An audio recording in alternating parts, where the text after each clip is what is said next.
Pom pom pom pom pom.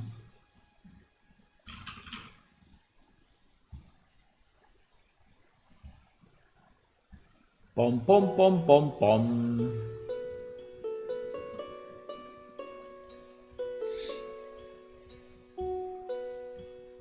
Pom pom pom pom pom pom pom pom pom pom pom pom pom. Good afternoon, everyone. Good morning. We are here again for another stream of Plane Shift. Oh yes. Hello, hello, hello. Oh, we have a picture of the day. People gathering for something, huh? Ah, there's also Yulbar there. Look at him. Look at him, the little guy. Cool. So today I'm in holiday. Fantastic idea. Fantastic idea. So I can be here in the afternoon. And we can make some progress on the mini game. Yeah. We can. We can. So we had to stop a bit working on the mini game because I had to send that female human character, you know, to the artist, fix it and such. But now that's fixed, which is great, and so we can go back to the mini game. Now, where are we on this? I was testing this part, right?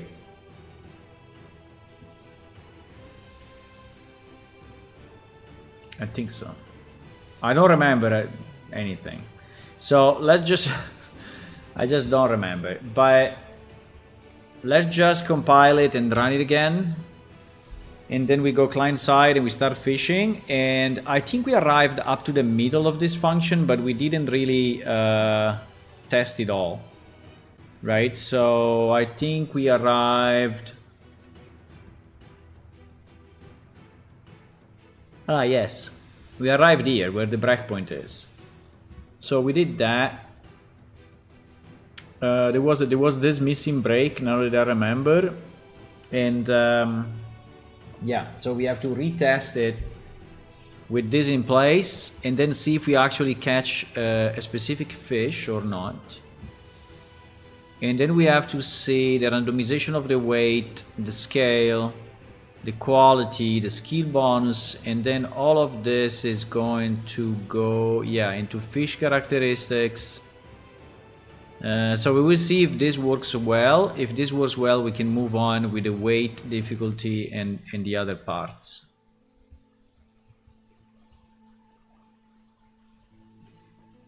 Meanwhile, I hope you are okay, that everything is running fine your side.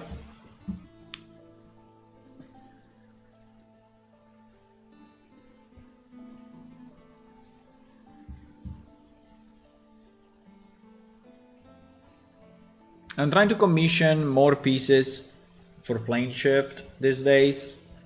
Also because I had a bit of time today, right, being in holiday, and so I contacted a few different artists. I'm trying to have some of the faction halls completed, but it's not super easy. It's always a bit of a struggle to find the proper person, right, with proper knowledge, and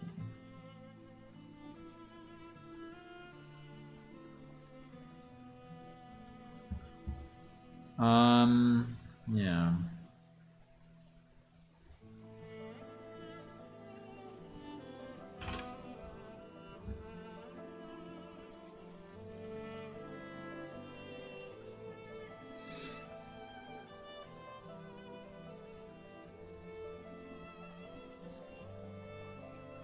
Terrible night tonight for Ukraine. I mean, hundreds of missiles.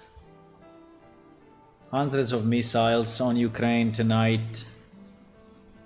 They managed to stop the majority, but still some have hit some energy facility, and that's kind of a big deal considering we are in winter. So imagine not having electricity in winter. Right? Okay.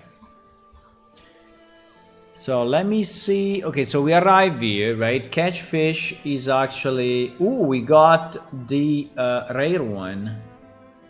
Because our roll was a very good roll. What the fuck? We rolled 1. No, because we had maybe we rolled 0.7 or something, but we have the bonus, right? And so at the end we clamped at 1. So yeah, we got the most rare fish of the two, which is nice. Now let's see how we calculate the weight. So my minimum weight is 0.5, my maximum weight is 1. So let me see if this is actually true compared to what we have in this table. Yeah, unfortunately I didn't change it. I didn't change it. Let me just change it for the next time, just you know, so that we see some different values, because the default actually is 0.51. So let me do it this way so we see some different values. Maybe let me do it here as well. Minimum scale 0.7, maximum scale 1.3, and maybe here we do 0.3, 1.7, I don't know, right? So we have kind of different numbers to test if it's actually reading the right value.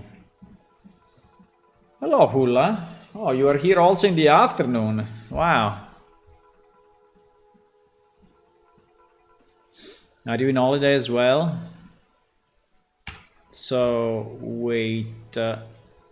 Okay, so we randomize between these two numbers, right? And we get a 0.8 value.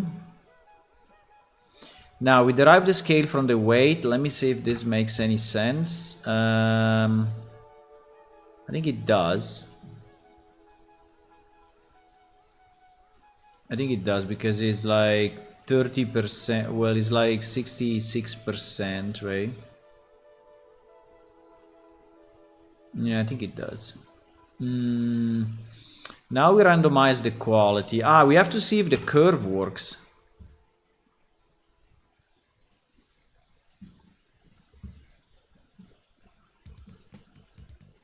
Didn't we also have the weight scaled on the curve? I think we add that. So I have to add it here. Yeah, we also had the weight. Anyway, quality range is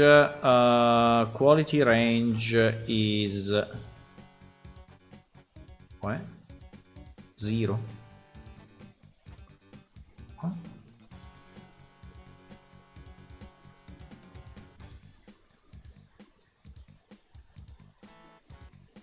Huh? Mean quality minus max quality. Because we had okay, because we have 50-50. Okay, well, that was not the intention actually. So let me do a 40-60, and let me do a 45-75, just to also have random numbers. But anyway, that could be a case, right? It could be a case where we have the same value, so basically the quality is not changing. Let me see what happens. So the range is actually 0.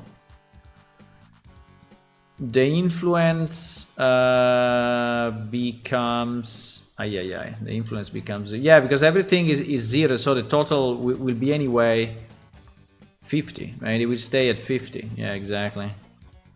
It will stay at 50. Okay, well, this becomes a division by 0 though. This becomes a division by 0. Ay.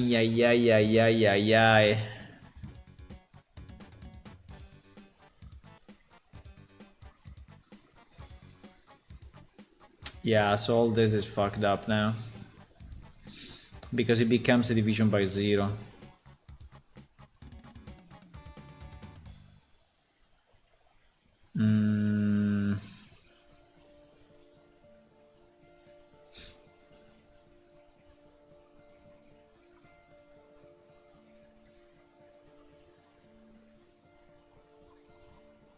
Yeah.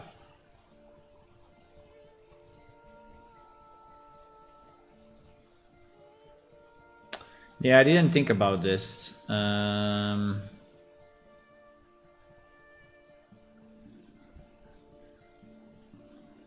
50 minus.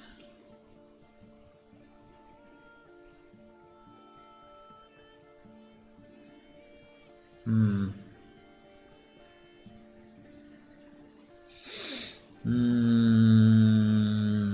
me think about it, because yeah, if the quality is the same, this will bug out, because now we get a quality of what?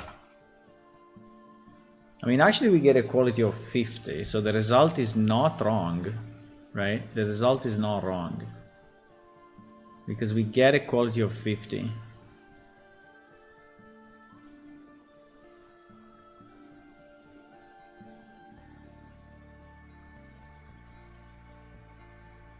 But this calculation is still kind of bad.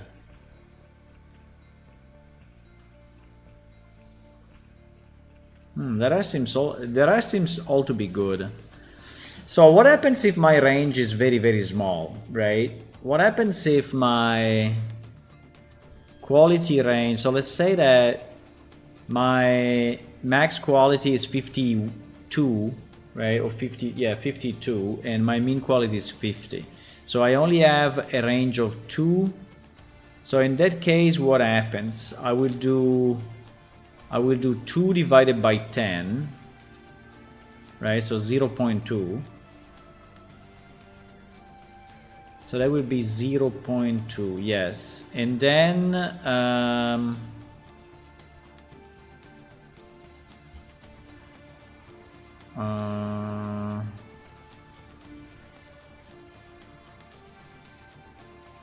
oh,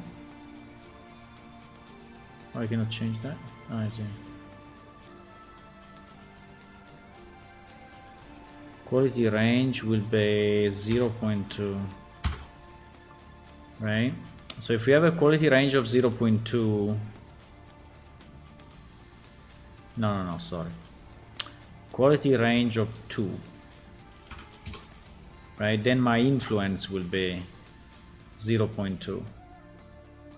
And now my skill value, which is 30 divided by 200 multiplied by the influence, adding to the quality, makes it what?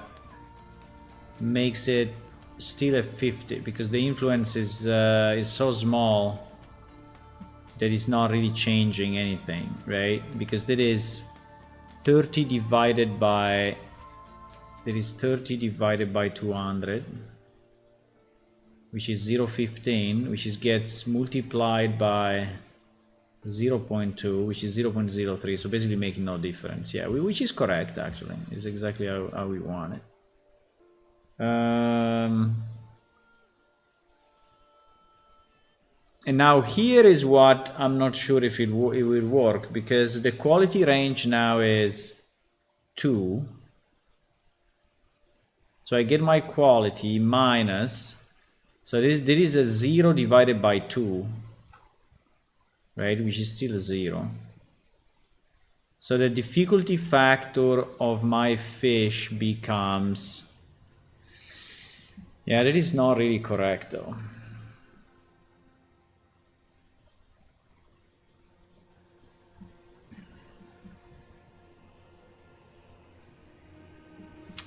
No, this calculation is fucked. This calculation is fucked. Yeah, it's wrong. It's just wrong. Because if I have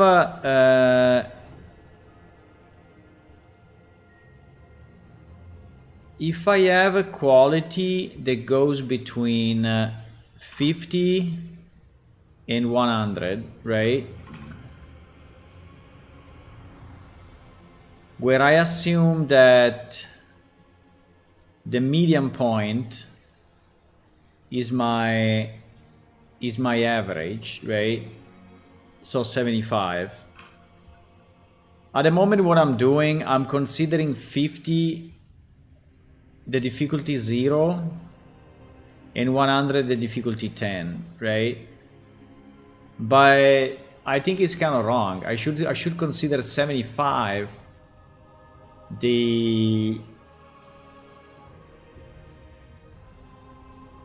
what?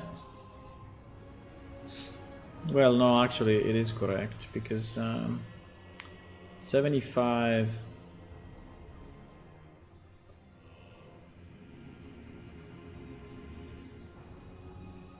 Now, the problem is only when you have a 50-50, because if you have a 50-50, so basically there is no range, the calculation bugs out because there is no middle point, right?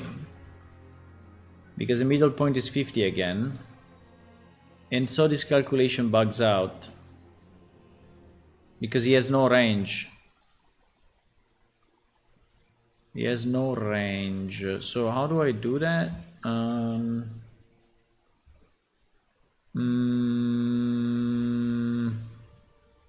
Because the difficulty factor is calculated with this formula. So it's basically the quality that I got from the randomization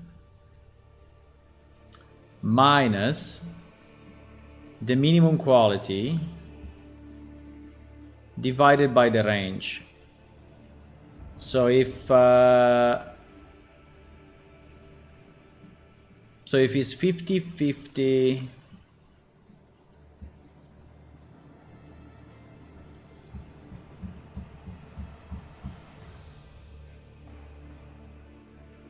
maybe confused here.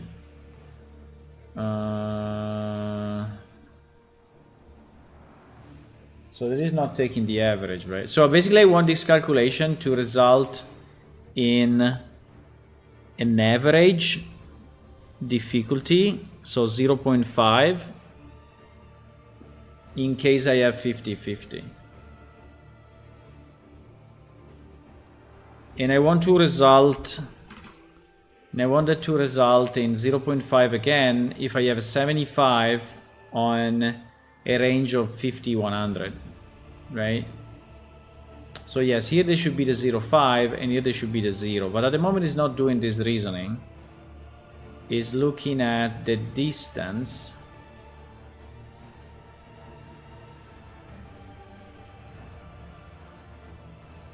quality minus minimum quality divided by quality range. No. Basically is the ratio between my quality and the range.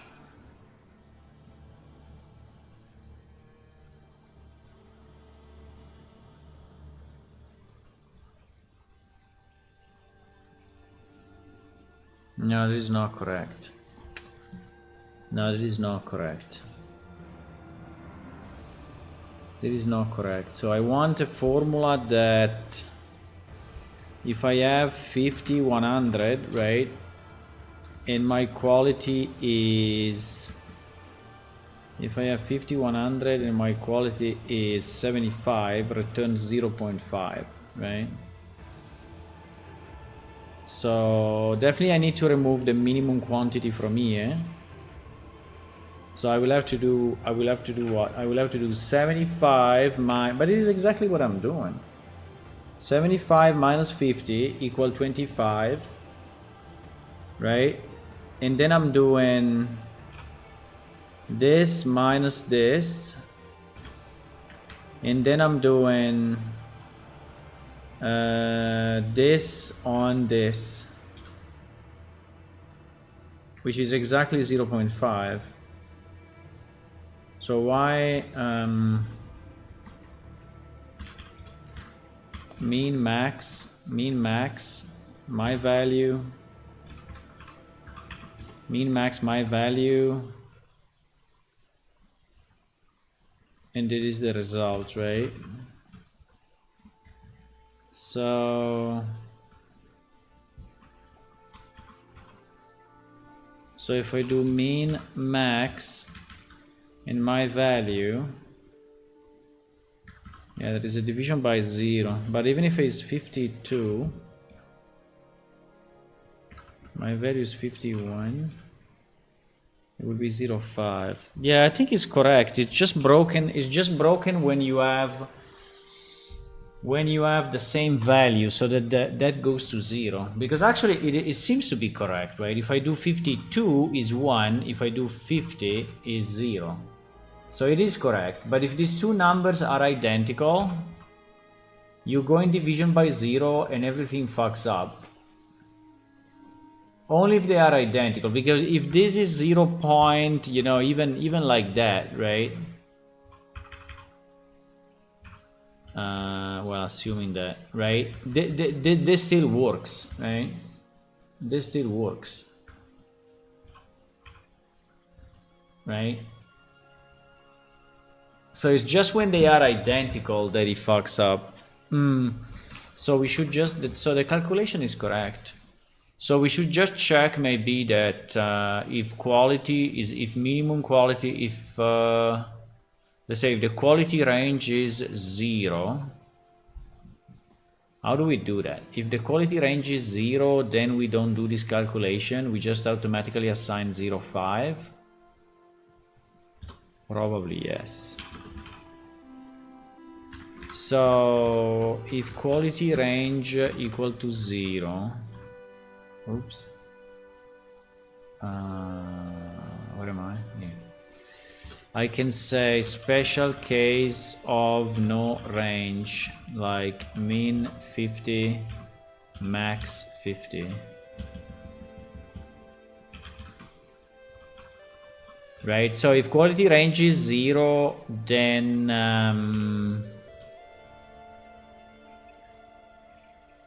my quality, because I cannot even do this, right?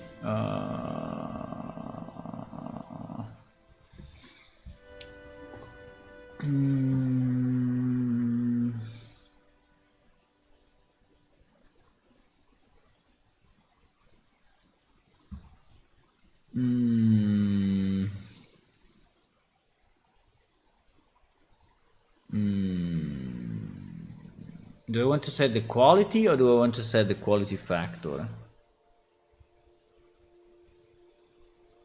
Because if I set the quality, I'm back to base, right? So it's not helping me at all.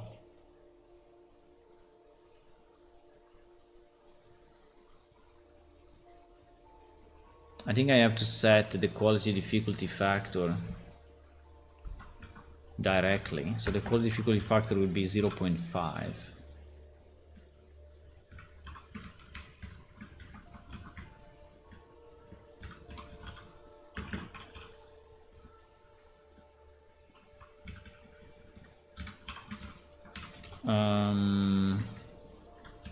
So all this becomes an else, right? So this exists only, and I don't know about the last line. Like, is the last line is this line calculated anyway? Because if the quality factor is 0, yeah, this works anyway, right? This works anyway. So we can leave this line in both cases, because if this is 0.5, the quality range is 0. So this will be 0, and so we will go back to 50. So I think this is fine.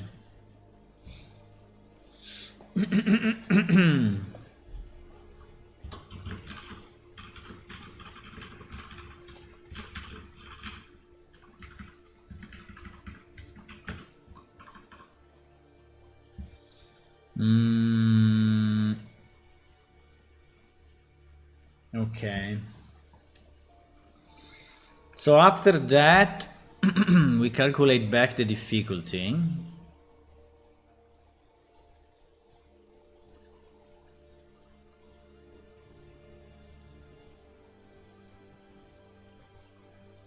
What do you mean we calculate the difficulty? We have to calculate the final difficulty for everything, yes. But there is a problem that the quality at the moment is actually scaled by this curve, right? But the weight is not, and I think the weight should be scaled as well.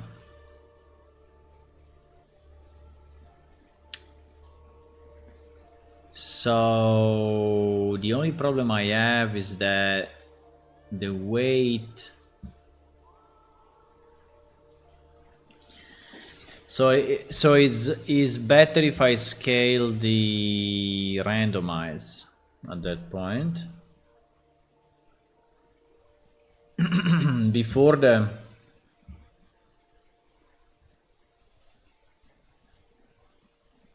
probably yes. I think I can do this.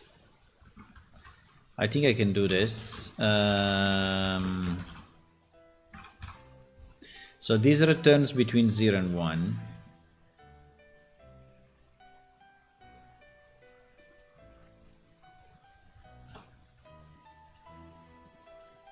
This returns between 0 and 1. What is frand? Frand, okay.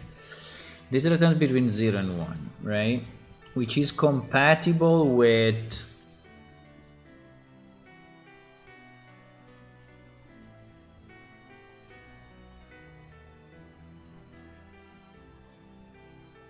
this, right? With our fish quality curve.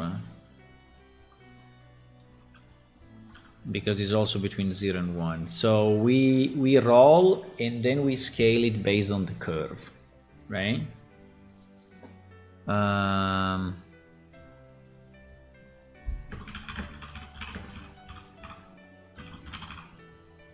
So we randomize the weight with a curve adjustment.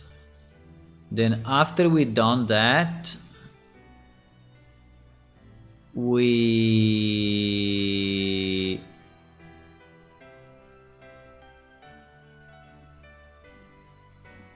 use that number to scale on the weight. So I basically multiply, so the weight would be, so the weight will be equal to the minimum weight plus, right, the maximum minus minimum multiplied by the weight value, right?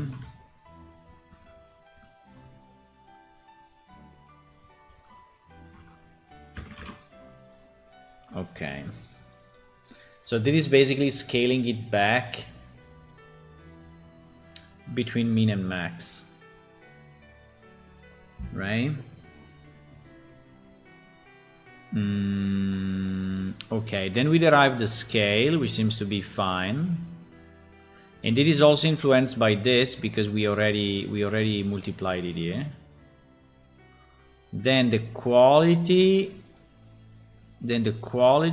is, yeah, exactly. I don't know why I didn't do the same, right? I think it was a bit easier. Instead of scaling it back, why I don't multiply my randomize by, because I want the bonus to be nullified.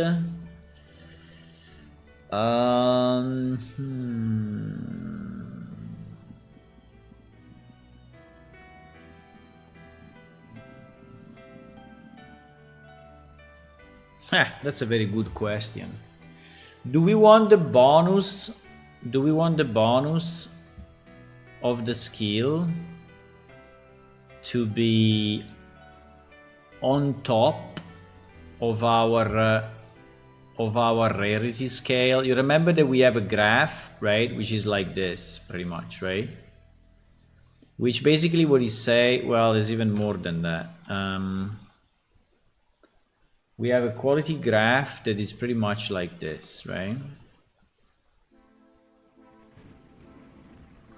What this basically means is that between here and here, you know, you have a very low chance of getting low quality fish, and you have a very low chance of getting high quality fish, and the majority of the fishes will be here in the middle, right?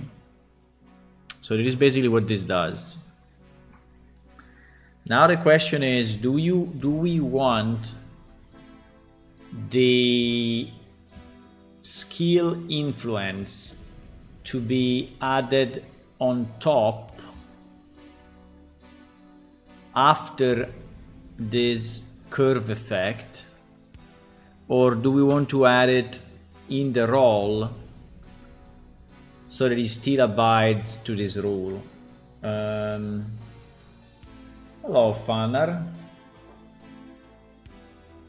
You're only winning. What the hell? You are only winning, Fanner. You're winning the slots. You're winning the other gambles. You're winning all the time. What is going on? Oh wow. But don't get used to it, because then you will start to lose.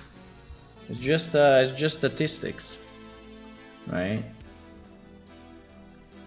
But you're actually only winning. Hello, Infinite Heaven. Hey, welcome back. Yeah, we are back to fishing. Yesterday we did something on the alien male character, and now the female human character, and now we are back here, and it's basically working. So I think I want the influence of the skill to still abide to this rule, right? I want the skill to abide to this rule. So if that's true, then it means that I want to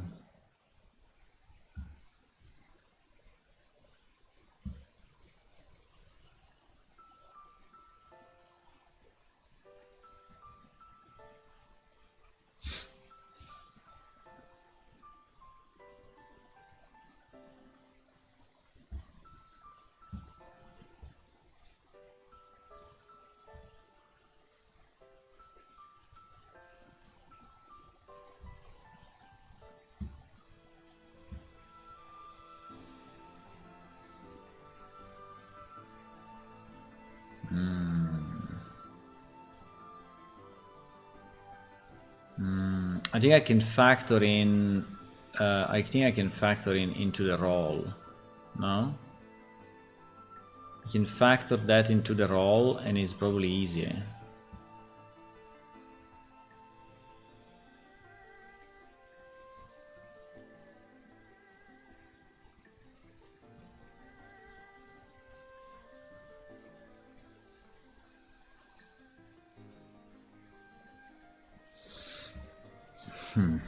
Let me try to do this then.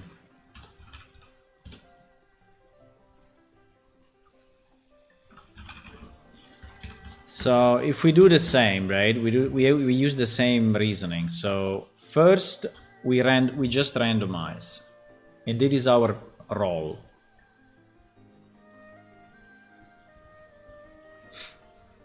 Then I would like to apply the skill bonus.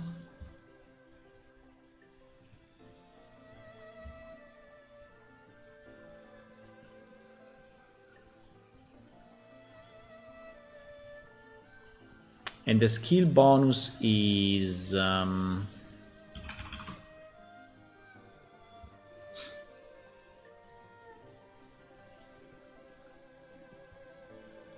the skill bonus is this, right?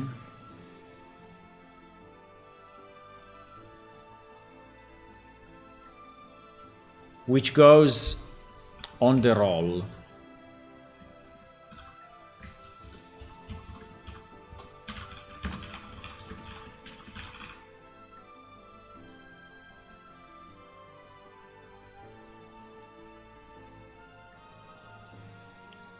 And at this point, if I do it this way, right, I don't care about the quality range because I was doing it like weird. So the influence, right? So the influence is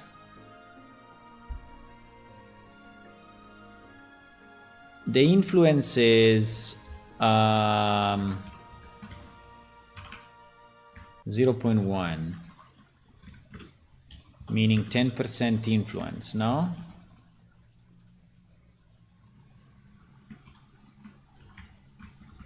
The influence is 0.1. So if my skill value is the maximum, so it's 200. 200 divided by 200 is 1, and 1 by 0.1 is 0.1. So in this case, I have the maximum I have is 10% influence of my skill, right? Isn't that too little? I mean, 10% if I have the maximum skill.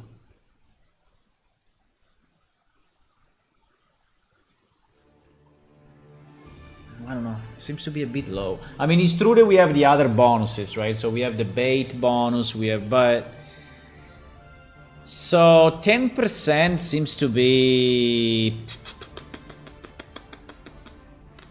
very little. Very little, it seems to me. Very, very, very little. I mean, I don't want to say 50%, right? But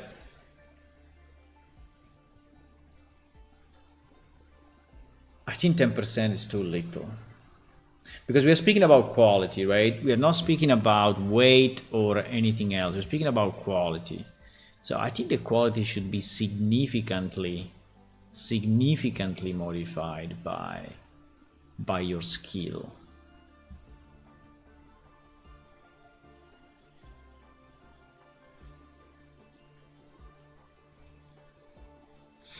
I would do 25.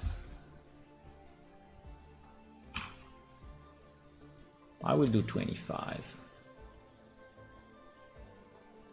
I will do 25. I watched some of the VOD from yesterday. Great job on the human female UVs.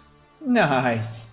It was a very painful process, but I liked it anyway. I like complex things, so it is. I mean, I like solving puzzles, and so that was like giant puzzle, right? A giant puzzle with a lot of pieces. What is the biggest puzzle in existence? Well, in theory, they can create it as big as they want, right? Biggest puzzle, Guinness World Record. Even if the Guinness World Record, I mean, is not always, but anyway. In 2011, students at the University of Economics of Ho Chi Minh, Vietnam, completed a 551,000 piece puzzle. Holy shit. Holy moly. Oh my god, all the yellows. All the yellow in the middle.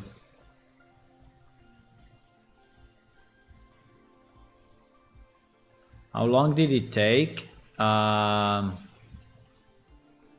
November 4th, the puzzle arrived.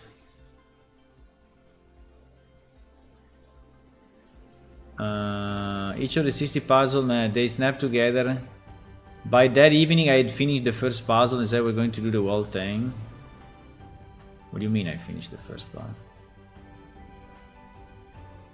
I mean, just give us a date. And resolved all the history. Finished the 60 smaller puzzle on 26th of December. Like 2 months later. Holy shit. Like 2 months later. Well, we have our plane shift puzzle, which is like 20 years later, so still there. Still there, still missing pieces in our game. Okay, so what I was saying, 25% influence, I think, is more reasonable, right? So our skill value, okay. So that's the influence on a 0 to 1 range, right? Still on a 0 to 1 range. Then we add the influence to the quality, right?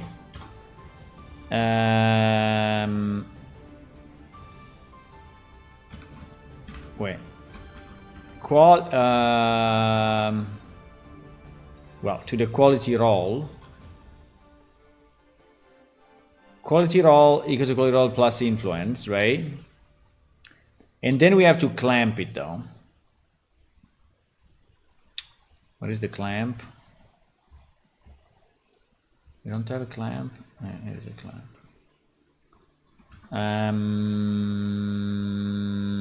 And then we clamp it between 0 and 1, right? Wait, it's not the way you do it. The way you do it is this. Okay. Because we don't want to go over 1, obviously, right? So in here we clamp it. Yup. Okay. Then, the clamp was here, by the way. But anyway. So now we basically have a value between 0 and 1, including the skill bonus, right? Including the skill bonus, that now we have to wait on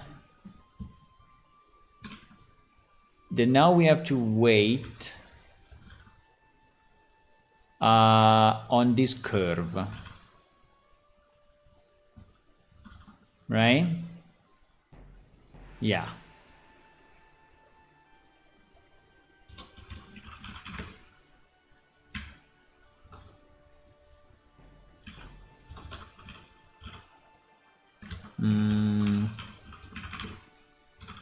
Quality adjusted with curve, right? Quality with curve adjustments. Quality with curve adjustment. So this is the quality adjusted by the curve, where our curve is this thing, right? So that is very easy to get an average and very hard to get little or much, right? And we can adjust that curve if we need it. So now that we have that, I have to scale my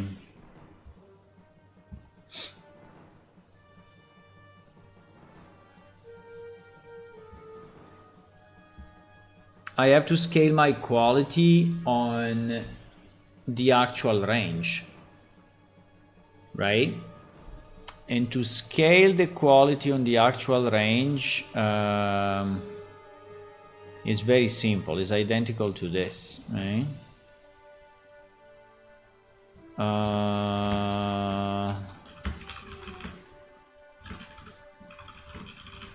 Right? So we do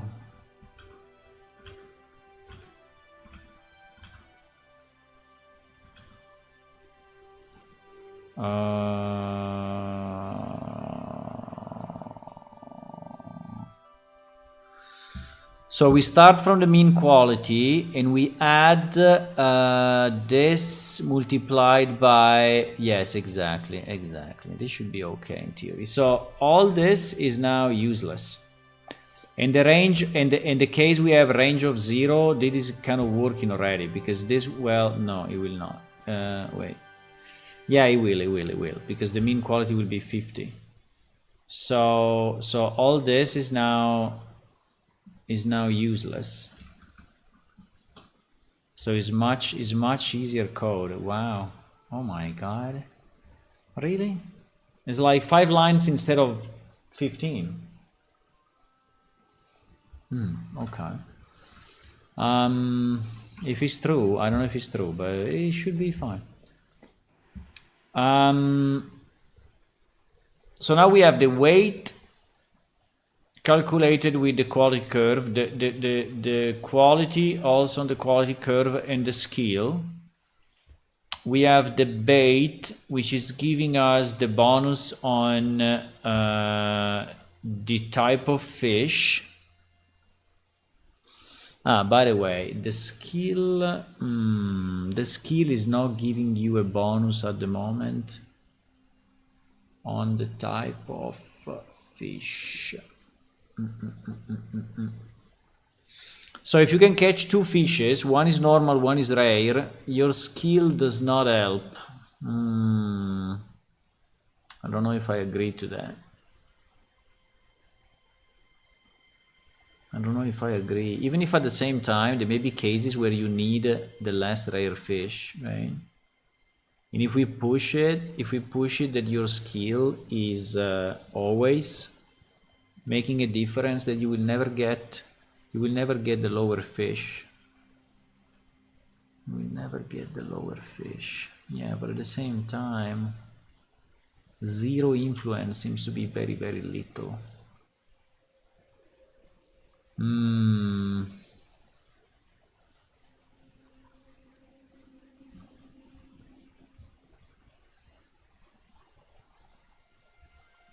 So the skill is determining the fishes that you can fish, right? So, like in this case, I have 3 fishes, 3 possible fishes, and your skill may allow to fish only the first one, or your skill may allow to fish these 2, or the skill may allow to fish all 3.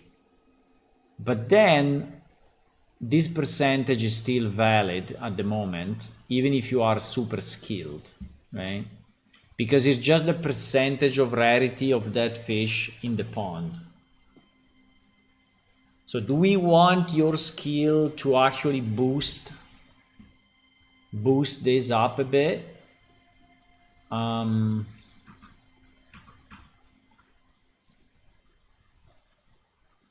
think it's kind of risky, but again, it's risky because if you have then 200 skill, you will only be able to fish this and you will never fish the previous if you exaggerate with the push, right? If we exaggerate with the push to the rarity, you will only get the last one, and maybe you don't want, because maybe you want also to get this one sometimes. So I think that the best probably would be that if you have a high skill, you can choose the one you get, right? But that is not really how it works in a lake, right? It's not that you are choosing the fish that you get. I mean, the bait may select the fish somehow, but not you. So, for now, I think I will leave it without the skill, but I think it's something that we have to think about.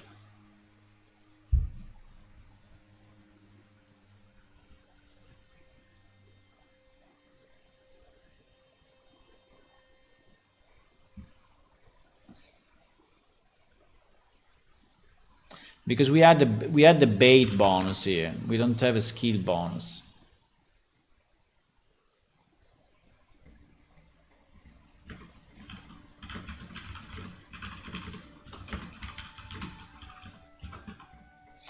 I will keep a note and see.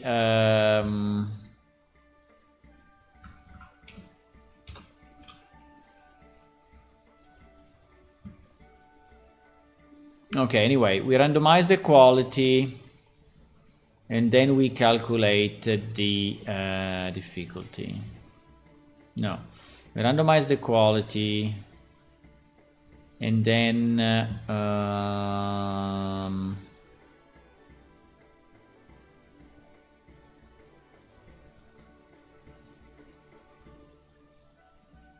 yeah, and then the difficulty is this, basically, right? This is my difficulty. This is my end difficulty. It is my quality difficulty.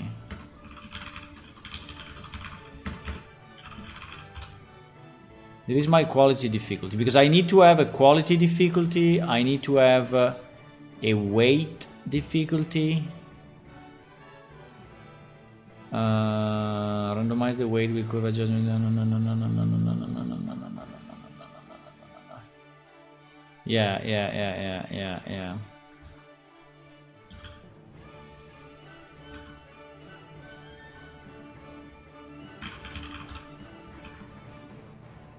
a weight difficulty, a quality difficulty, and also I need to have a fish difficulty, no? The fish difficulty, let me look at it again. Sounds like you need to change the premise of the looting. For example, you could make some fish just rarer catches in general, and with either skill allowing you to actually have a chance to get the fish, or make it so you can only catch certain fish in certain areas. Yeah, so our system at the moment already works that way, right? So I can define, so I can have multiple lakes. I can have multiple lakes, and for each, or rivers, right? And for each lake or river, I can decide which fishes can be fished, right? That I have already, so it's already in place. So we can decide that here we have fish number 1 and 2, here we only have 2, here we have 1, 2, and 3, right? That we can already do. And also we can decide what is the percentage of chance that you get that particular fish by lake, right? So for example, fish number 1 here may be 0.5 chance, right? While here it may be 0.6 chance, right? Just because in this river there are more, I don't know, right? So we can already do all of this. All of this is already part of the implementation. What I'm doing now is when you are here, right, in fishing, and you have two fishes, one is 0.5% and this one is 0.3%, right? I'm saying, will your skill push you more towards the second fish if you have a very high skill or not? If we say yes, the risk is then that you only catch fish number 2, and maybe you need fish number 1 for cooking, right? Because they are not identical, so they are not interchangeable, I mean, right? So certain cooking recipe need fish number 1 and some other need fish number 2. Yes, true that fish number 2 is more rare, so maybe you like it more, but it doesn't mean that you always want that one. So what I was reasoning is that if I push it too much, right, then the risk is that you only get fish 2. And so at the moment I think I'm going to keep it out.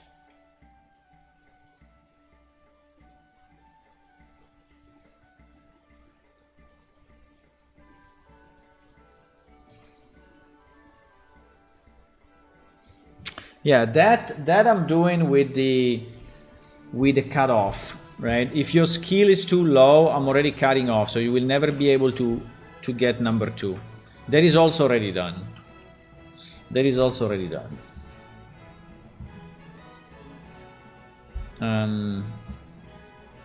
So it already depends on my skill, because each line in the database is saying what is the minimum skill required to catch that fish. Is this one skill level? So the carp requires a minimum skill level of 10, and the lionfish requires a minimum skill level of 30. So if you are at 25, you will never catch this guy. Never. Never. Zero chance. It's not 0.001, it's 0 chance. Which is a bit rough, but I think is more scalable, right, for us as a game. Because then we know who can get what at which rank, and so you can have then some food that gives some bonuses, right, at that rank, and everything scales better. I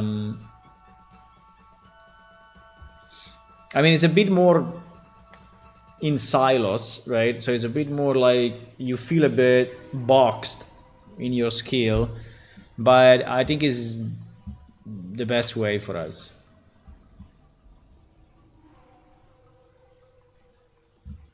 Okay, so what I wanted to check is this. So we had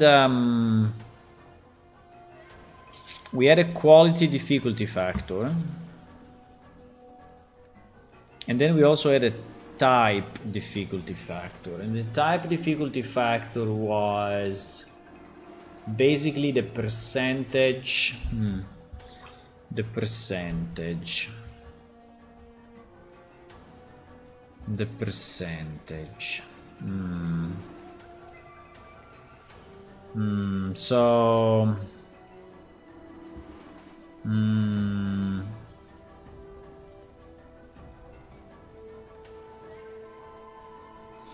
But it's...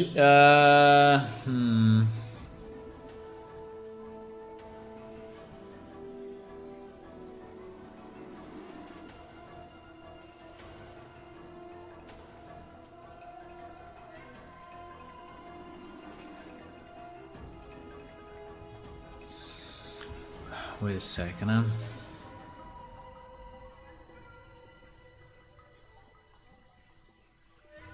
Because this is not scaled. This is not scaled from 0 to 1.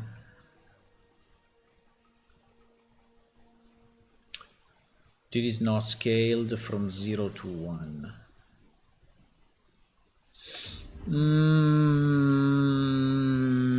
Because here we get the max random, right? So if I want to add here,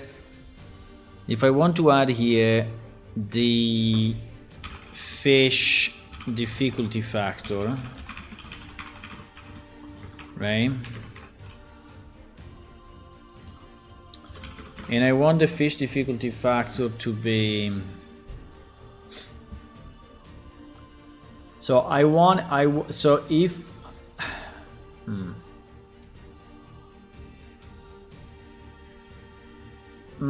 that is hard to understand. So if I have this situation, right? 05, 03, 02. And I get this fish.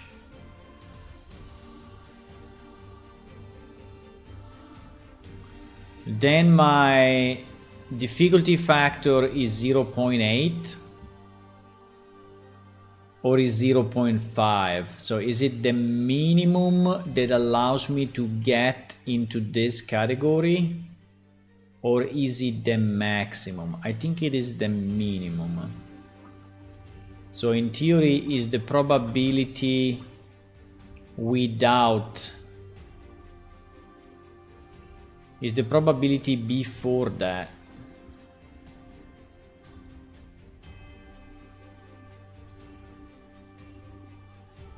I would say yes. So the difficulty factor is basically the current probability minus the fish probability again.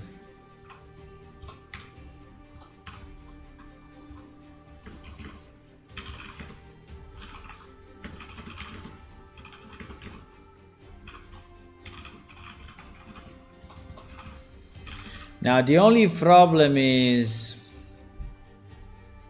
if I am in the situation where I can only fish 2 of the 3 and my total is 0.8, right? My total is 0.8. This will not be scaled, right? From 0 to 1. And that is a problem. Because this number is scaled on max random. Is not scaled on 1.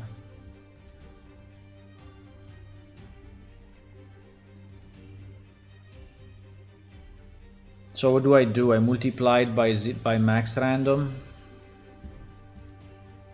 So I say 0.8 multiplied by 0.5. 0.4. Yes.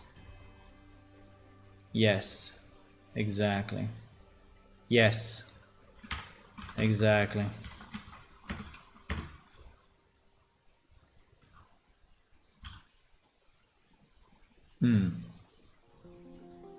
Okay, I think we have it.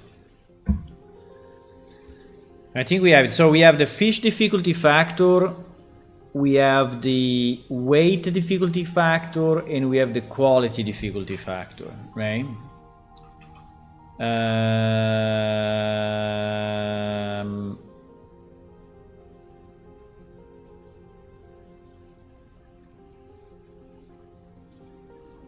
And now I want to determine, now I want to determine the final difficulty factor.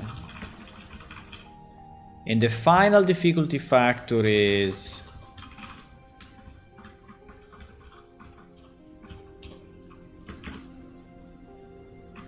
so in this case we were saying, you see what we were saying? We were saying that the type of fish was weighting twice on the other two parameters. So we have three parameters, right? So we have the quality, the weight, and the type. And what I said is that the game becomes harder and harder if these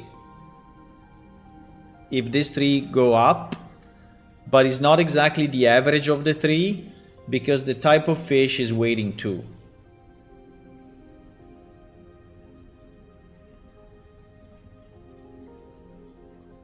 Whenever I anything with random change, I always calculate scale from down to 100. I really like the 0-1. The 0-1 I think reasons very well with me. 0-2-1, right? So 0.1 is 10%, 0.5 is 50%. I think it really is really easy for me to. And also Unreal Engine is already thinking this way. If you ask him a number, a random number, right? By default is giving to you from 0 to 1. So everything is scaled from 0 to 1, where 1 is 100%. So this is why I also do it this way, because it is the engine that is already thinking that way, right? So basically what we are saying is that our final difficulty factor is, and all these values are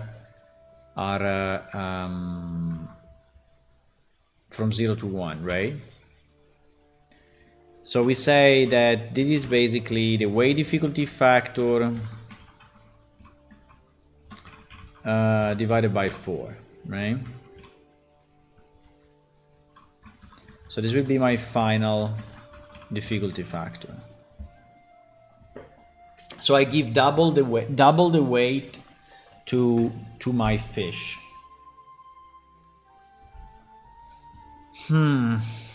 Okay. Okay. I think at the moment this parameter is kind of good for the skilled player, but I think it's bad for the low level player, in the sense that the low level player will get a super hard minigame.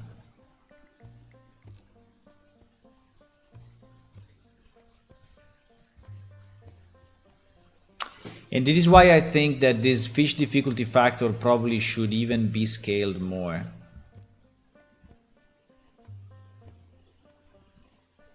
So if I only have one fish, in a lake, and we said that we take the bottom of this, this means that the fish difficulty factor will be 0, right? Yeah. So in the places where there is only one fish, actually the minigame will be very easy, because it's very easy to get that fish, because there is only that fish, right? We cannot have a lake, can we? Can we have a lake that doesn't sum up to 1?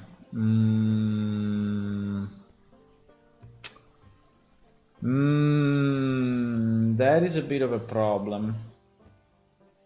So if we say that in a lake there is a fish that is 0.2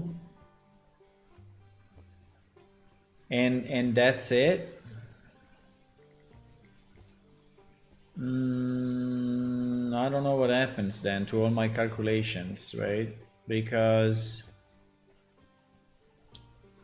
at the moment I was thinking that everything was going up to 1. So if I have a lake with only one fish, I put probability 1. But I don't know if that is really what I wanted to do. I mean, we can try and see what happens. I mean, in theory, this is already the case. No, because we have 0703. So imagine that it is like 0301, right? 0301. So what happens then? What happens then? What happens then? My total probability is 04 for the fish. Yeah, I may not catch it because this roll can be higher than 04, right? This roll can be higher than 04. Plus my bait is pushing me up, so I can the better the bait I have, the more is pushing me outside of the range.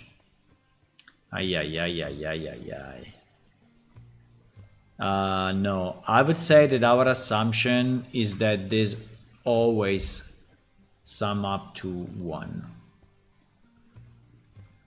I think that is our assumption, because otherwise it's a kind of a mess. Now, this means that you're gonna catch the fish anyway. Yes, but you may wait more time potentially.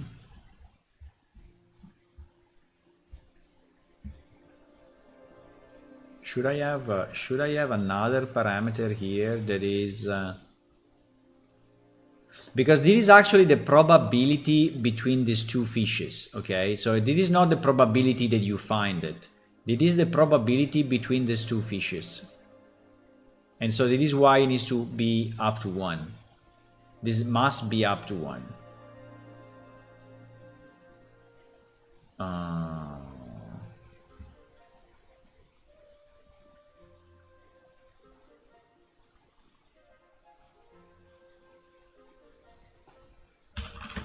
Must sum up to 1.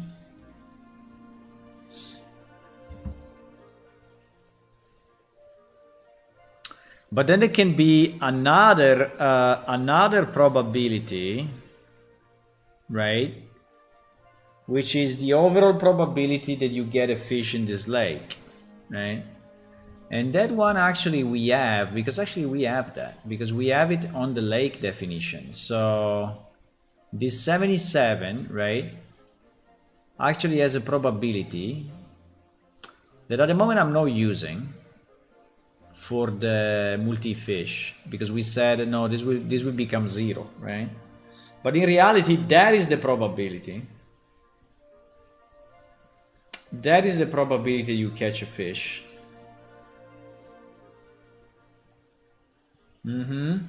So probably what I can do, I can put here a value, and the value can also be 1, right? Value can be 1, meaning 100%, but the value can also be less than 1, right? And so we can say that 50% of the time you get a fish. Yeah, I like this. I think that is exactly the way it should be designed. And you know how we will use this? We will use this in the waiting cycle. What MySQL program is this? It's called DataGrip and is from JetBrains. It's a commercial software, it's not a free software. It's a commercial software, but I would definitely suggest it because it's very good. It's made by the same company that makes Rider, the Unreal Engine IDE. And I asked them if they could give this to me for free. Because we are an open source project, where we are a no-profit project. We were open source. We're not open source now, but we're a no-profit project, right? And we do this for fun and education. And we are a non-profit organization. And it took me a bit, but they accepted. So basically, they gave me their whole set of software for free, which includes Rider, Datagrip, and also PHP Storm that I can use for PHP. And I'm using actually, and they are all very good. And I'll say the deal is that I have to use it on stream and I have to, you know, show it. And yeah, this is what I'm doing. Right. And I would anyway not suggest it if it's not good. I would have stopped using it already probably, but it's actually very, very good. I mean, Rider as a tool really changed my life. Really changed my life completely compared to Visual Studio. Completely. I mean, in terms of speed, in terms of quality, I mean, is insane. And Datagrip, I don't know. I think dbeaver was pretty good. I was using dbeaver before. I think dbeaver is very nice. And it's completely free, right? So between dbeaver and Datagrip, I don't know. Yes, he has a bit more features, a bit more clear. For example, I like a lot the fact that I can keep, you know, the two databases open at the same time. So I have like on my left one database, on the right another database, because I actually switch a lot between production and testing. And I keep everything. While with dbeaver, that is very confusing. Right? So you open a window, you don't know in which database you are, and this is so much better. But for the other functionality, like the where clauses and the export, I mean, it's very similar. I think that dbeaver is doing a great job. So if you don't want to pay for Datagrip, I would suggest this one, dbeaver.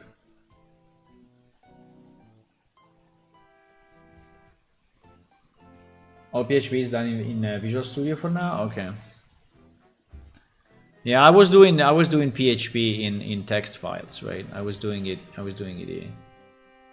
By the way, I'm starting to keep a list of the license asset. Basically all the assets that have a license that is not ours, right? And is not CC0. So basically,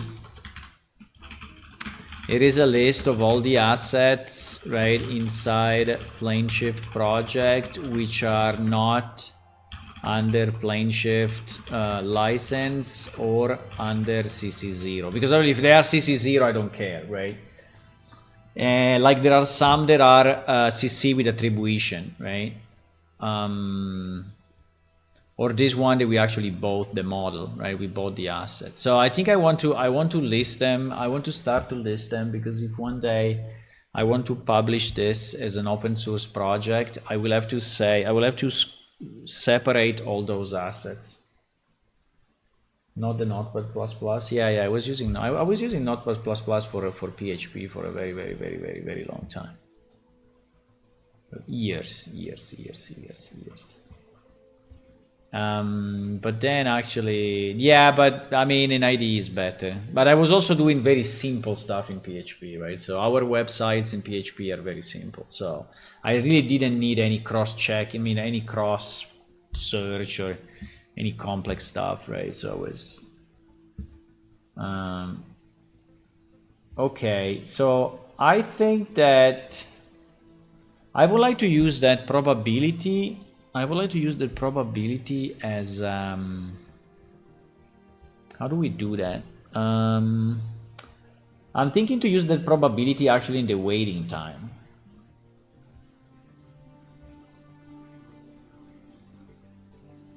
Because we have a minigame fish weight, right? And this fish weight at the moment does not have a probability, but I think we need it.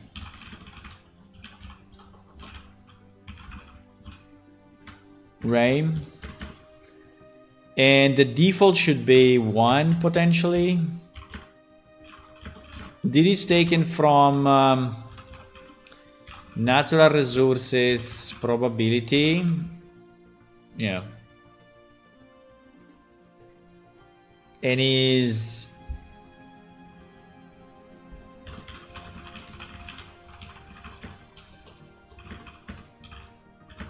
to find a fish, you know, any type, right? At the moment we don't have this, but I think we should have it, right? We should have it. So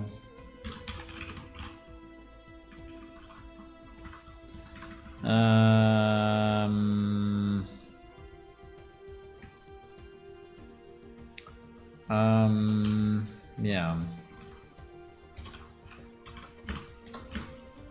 So yeah.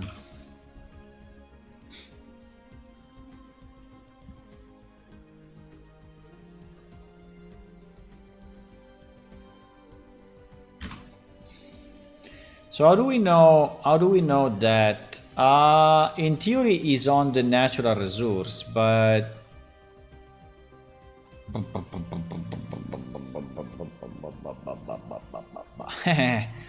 is on the natural resource. But here we do not have the natural resource. Here we only have.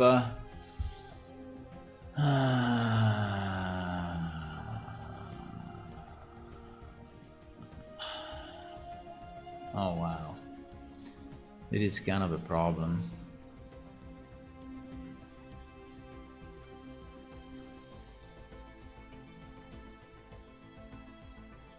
No, but wait a second.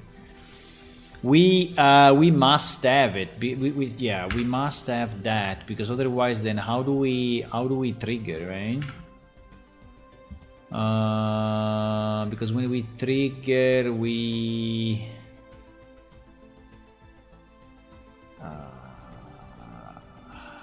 wait. I forgot how we do it, but for sure. It's this. Get natural resources by name, generate fish name. Yeah, exactly. Maybe we can move this outside.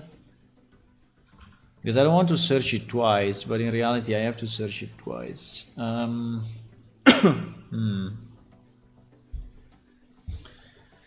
In reality.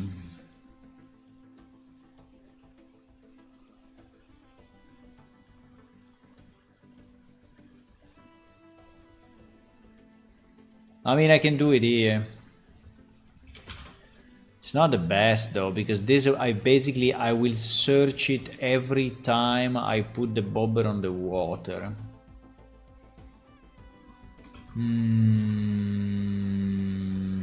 Okay.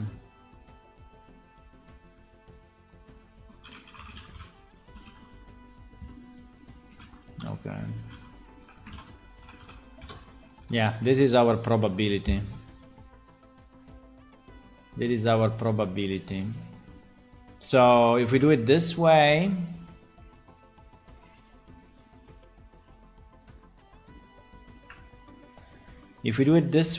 then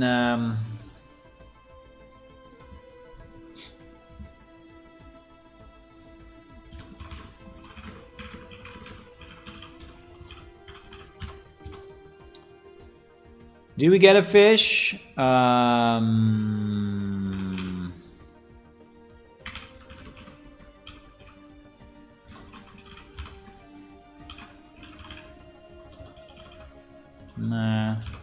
Meh.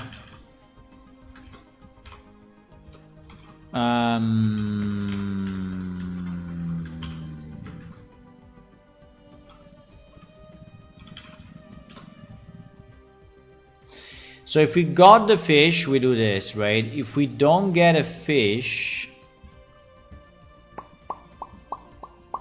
what do?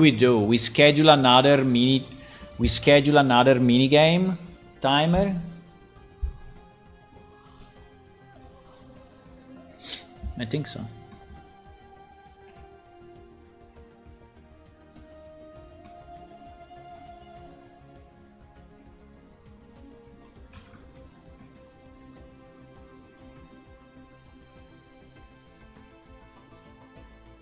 But this one will be consumed, right? Yeah.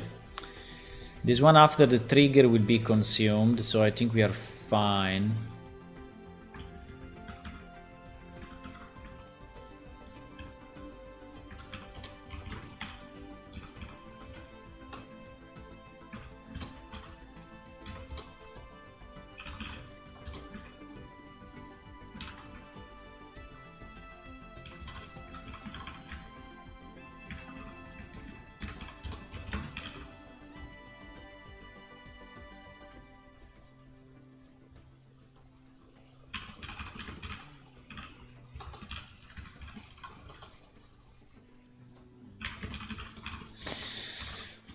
We didn't get a fish reschedule. Now, if you are very unlucky, you know, you can wait forever and the fish will never arrive, right? So, but that's, I think that, yeah, I think that's fine. So, for example, for lakes where there are rare fishes, we may put a lower probability. With lakes that have like low range fishes, we can put 100% probability. I really need syntax checking for PHP, but not good for free programming. Yeah. Well, Notepad++ actually, if you save in a certain, right, if you save in PHP, it's telling you stuff, right? So he has the PHP syntax embedded. So he knows. I don't know exactly how, but he knows. I think it's part of the plugins or languages. I don't know, but he knows. So you can do open parentheses and you see the parameters.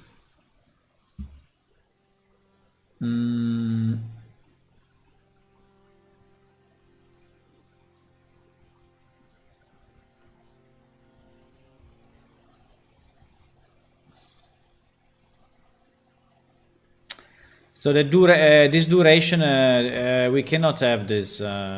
We cannot have this value here. We cannot have it. We need a variable somewhere. I mean, we cannot just have that hard coded, right?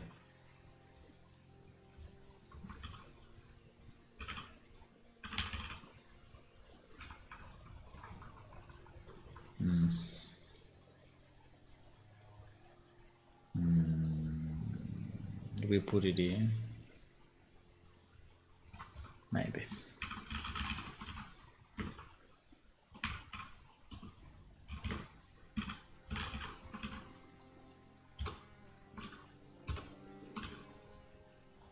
Okay, so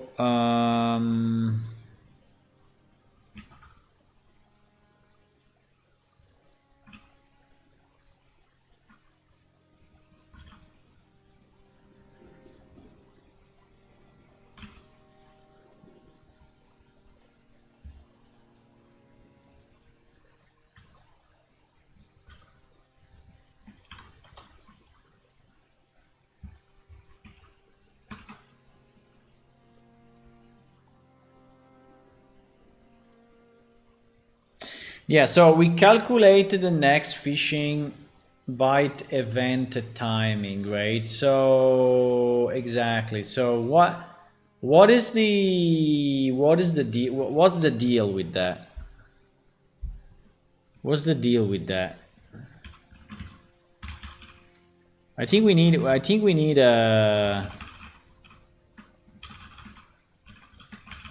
this, right? Yeah, I think we do.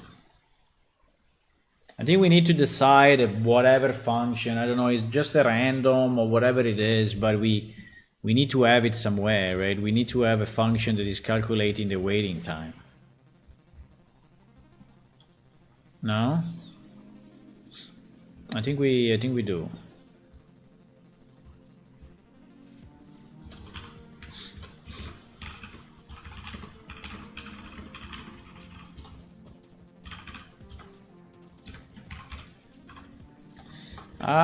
Sometimes I cannot type.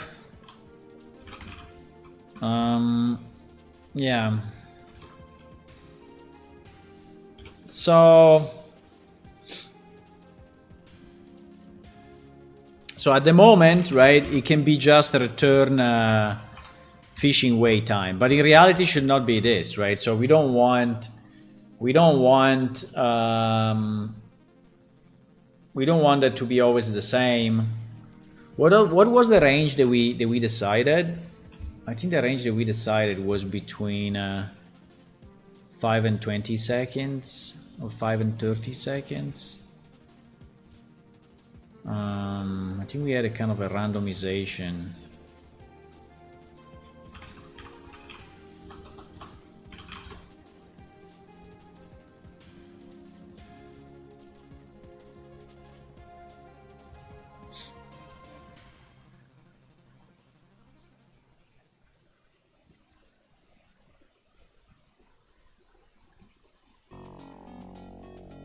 I think it was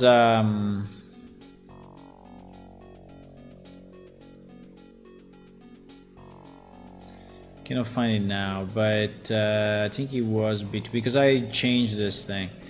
But I think it was between 5 seconds and 30 seconds. I think 5 is kind of low, but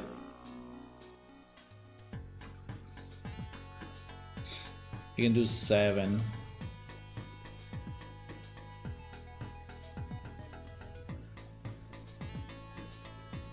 Seven and 30.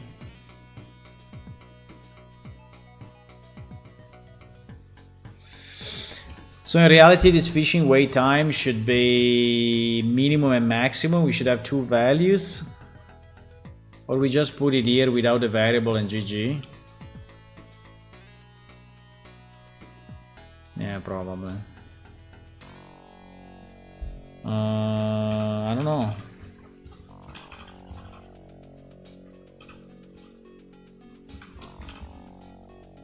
Oops. Maybe we can do this. Or we can do this.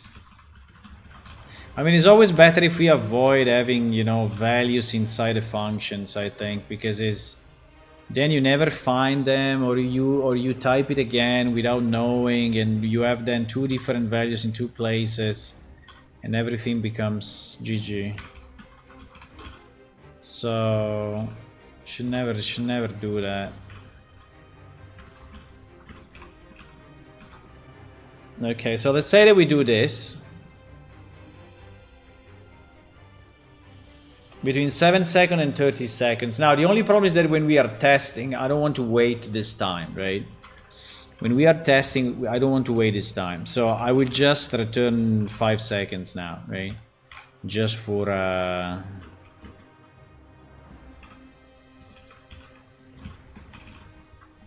So this is for debug only, right? But we have to use that line. We have to use the line above, right? So if I do it this way, then now is a bit easier, because in my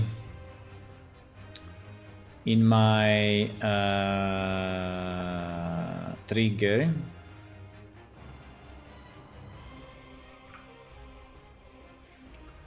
I can say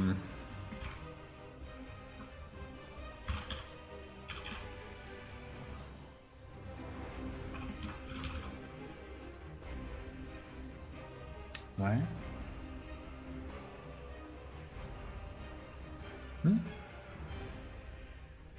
Where did I... Where? Oh my god. Where did I put that? I put it in a weird place. Yeah, I put it in the wrong class. Oh shit. Where did I put... Where did I put that? Oh my god. Calculate fishing wait time. Where did I put it? I put it in a place that doesn't make any sense. Oh, inside minigame session. No. No. That is in minigame manager. Oh, fuck. Wait, I put it in the wrong place. I put it in the wrong place. Why?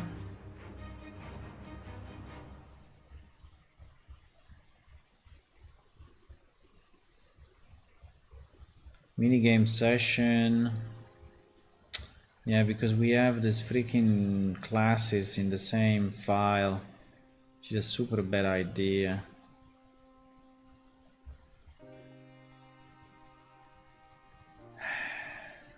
Wait, huh? No, fuck no.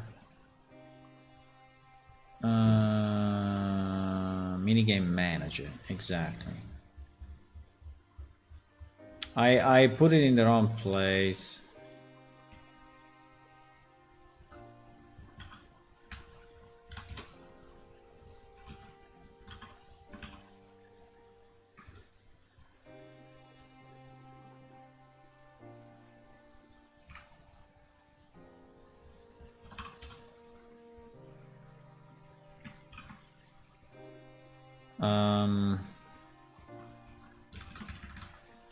Yeah. Okay, now it's in the right place.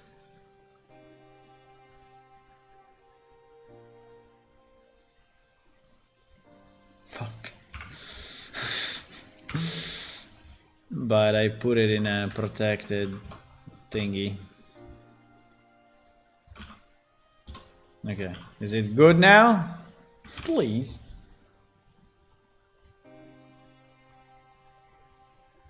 Yeah. So, okay, so we do that. And then in the trigger, right?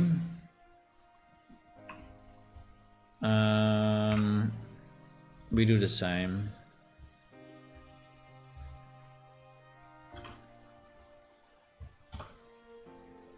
Right?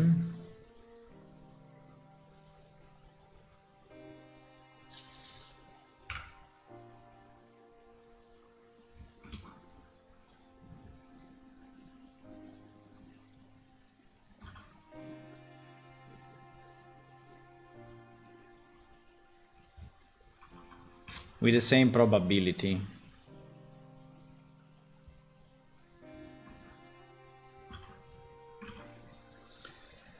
And then we register the event. Okay. So if we got a fish, it's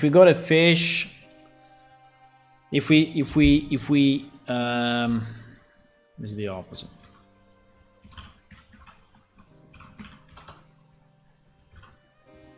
Okay, so we didn't get a fish to the schedule. We got a fish, start the minigame, right? So this will now happen every 5 seconds based on the probability that we have defined in the database right here. So at the moment it's 0.5%. So we will have to see, let's do 0.55 so that we see a value that is not the default and we see if he's reading it properly, right? Okay, so now if we compile everything and we test it, I think it's time to do some testing because I already did quite a bit of stuff.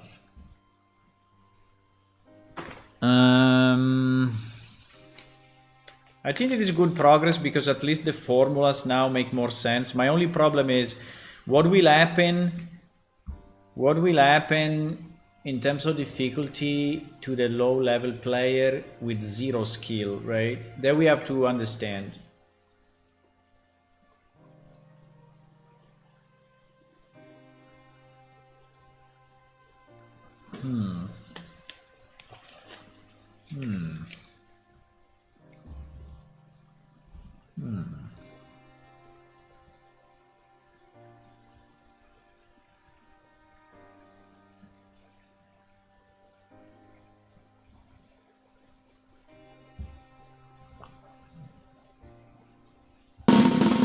Drum roll. Let's go, boys. Let's see if something works or not.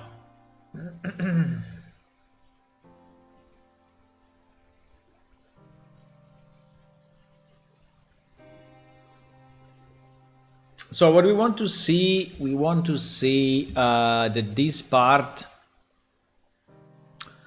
properly works, and I can fake the roll so that it will ask us to wait another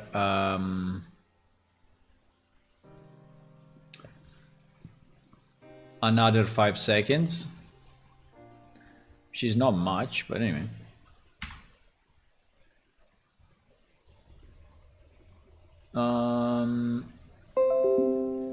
So yeah, we could have a lake, you know, with a 0.1% probability that you have to wait like forever to get this freaking fish.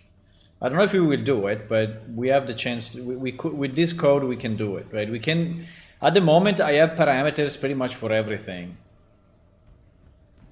so it's very versatile, right?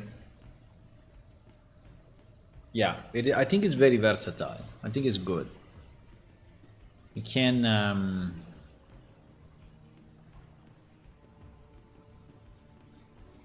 Yeah.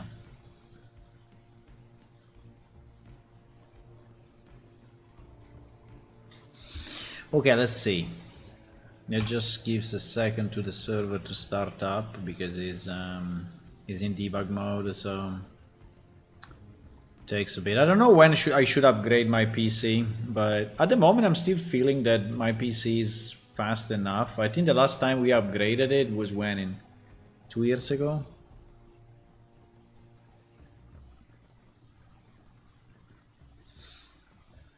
And then we had a video card upgrade last year.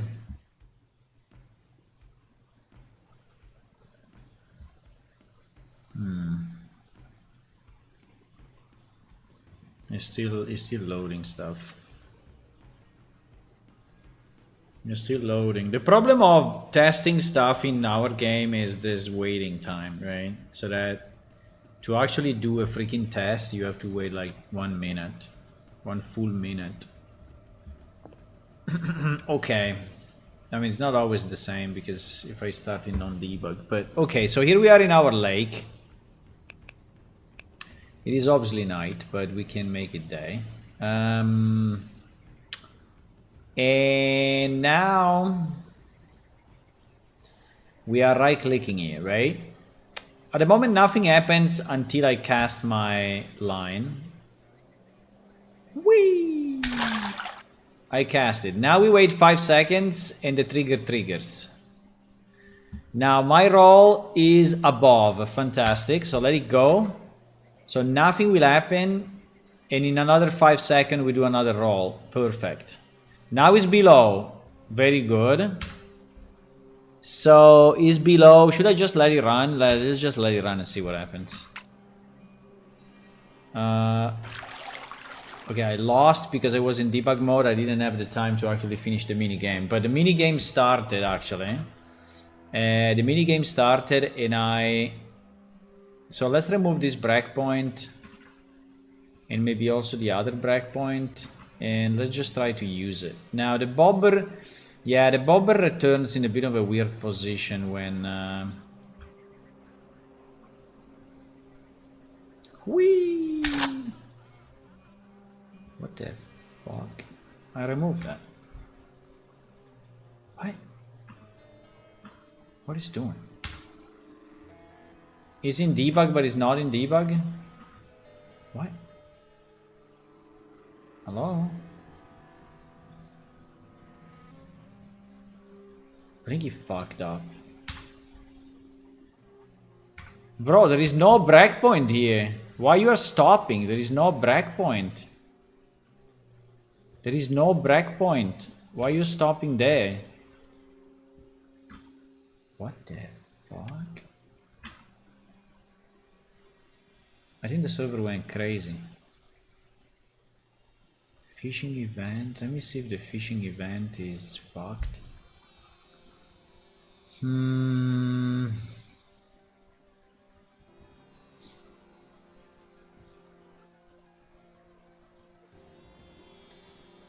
Fisher Crankar. No, this seems to be okay actually.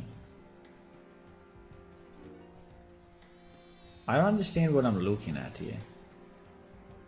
So it's like if he's debugging something that he cannot debug. What?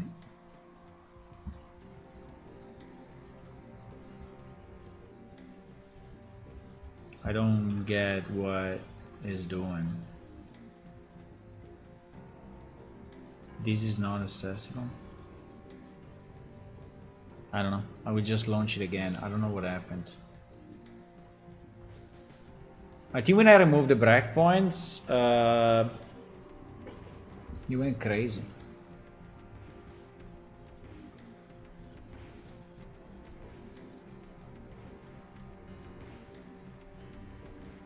Let's just run it again.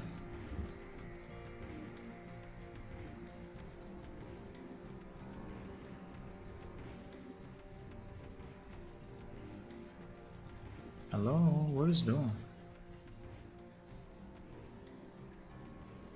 Hello? Does it need a restart or?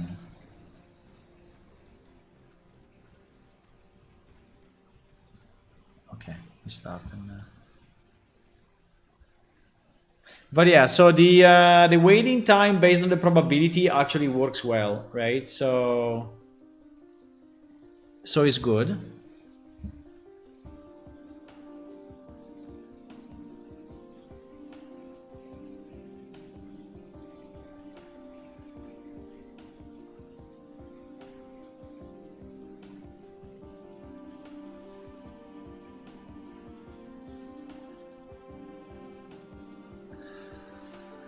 I think I just have to make the minigame a bit harder, because at the moment I think it's a bit too easy.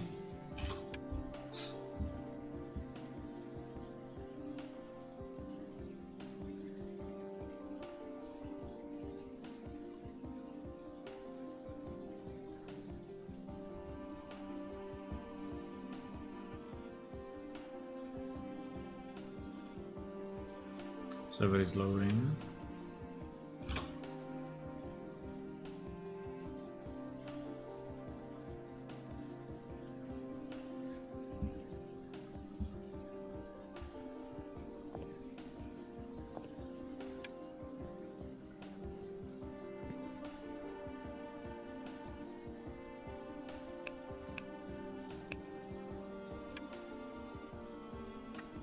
Okay.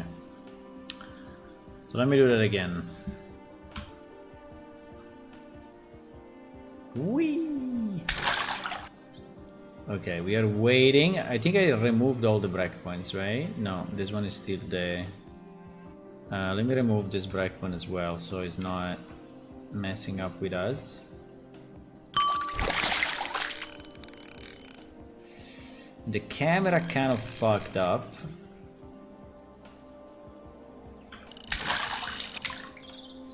Yeah, the camera kind of fucked up actually. And the whole minigame fucked up. Huh?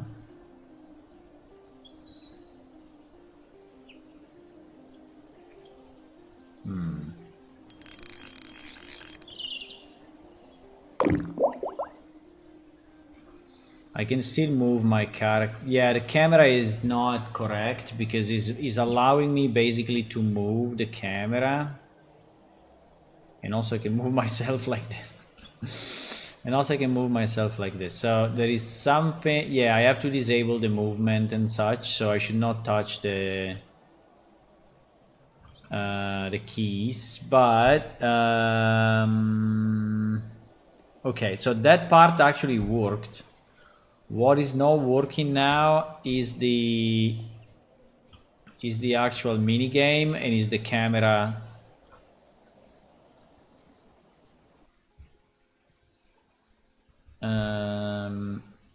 Okay. Okay, but I think that this part worked fine. Because the minigame started, we got a fish, the weight was okay, and but now I think we have a problem after the receive fish bite. And I didn't finish the enhanced input, right? Because we stopped, but I didn't finish to separate the movement key from the minigame key. At the moment they are still merged.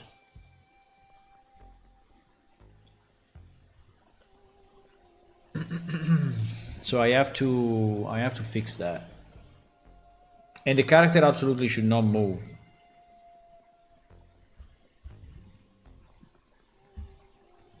While it is in the minigame.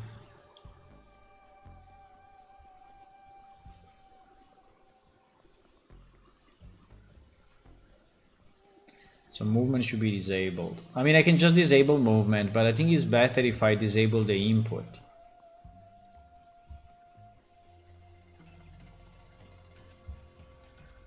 So let me just check when we receive the fish bite, right? Okay, so now we have this.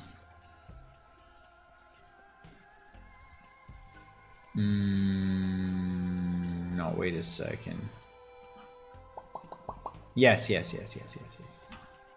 Okay, this is not really going to... Yeah, this is not using our new system yet, right?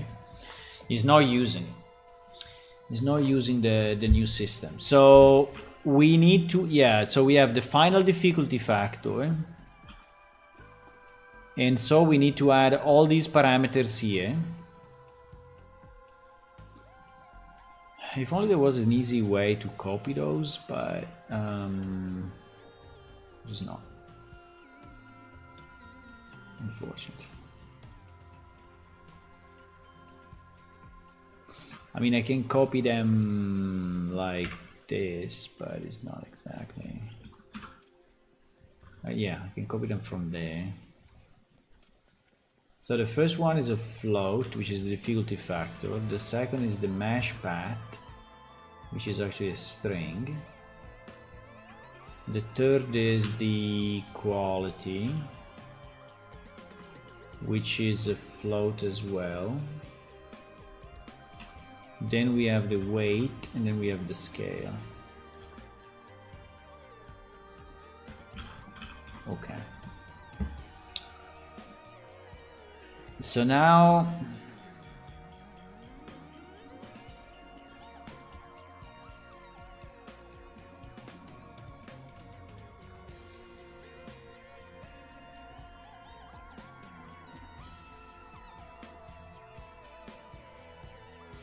there is the server side and there is the client side, right? So here we are on the client. And we get this nice set of parameters, and if the fishing actor is valid, we go on the bobber and we start the fish bite. Actually, this kind of worked, right? Because we saw this happening. And so we saw that, yeah, we saw that happening, we saw this happening, this happening, this happening. So all of this was good. And then the bobber circle minigame starts. But now, all the parameters that I have defined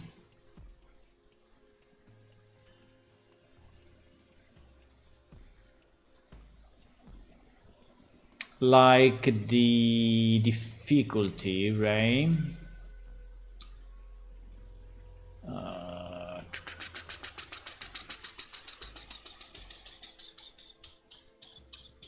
So this function basically, right? This function that we don't call here must happen server side inside fish bite. Yeah, exactly. You are right. You are very, very right.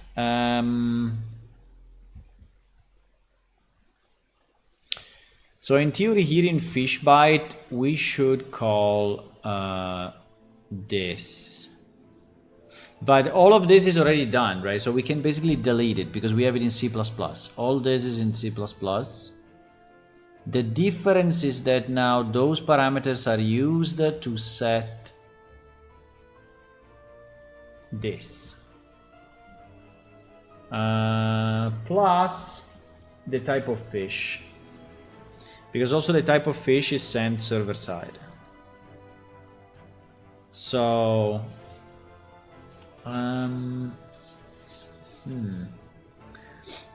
okay.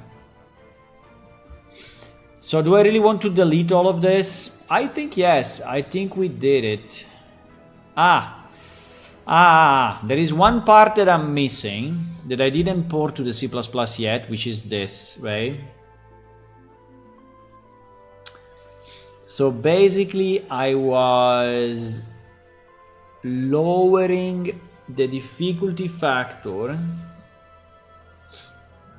I was lowering, so keeping the fish the same fish, keeping the quality the same quality, the weight the same weight. I was lowering the overall difficulty of the mini game based on the player skill. Okay, this is how okay, now I remember.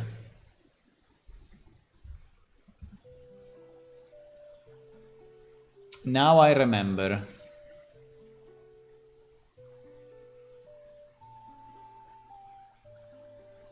I think we have to do the same. Yeah.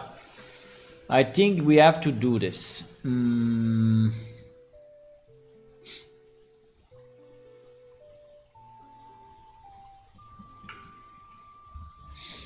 I think that here at the end of this, right, there is not the final difficulty factor. There is the weighted difficulty factor. There is the weighted difficulty factor, and then we have the final, which is the final difficulty factor, which is this reasoning here, which basically is the player skill divided by 200. We should have already. Well, anyways, this. The player skill divided by 200.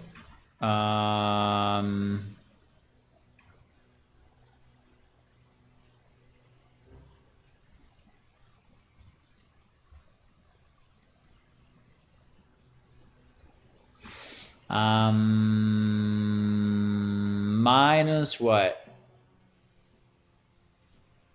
Minus the fish difficulty factor. I mean the weighted, yeah. So minus the weighted, so this minus the weighted difficulty factor. Okay, this one gets multiplied by a scaling factor of 2.8.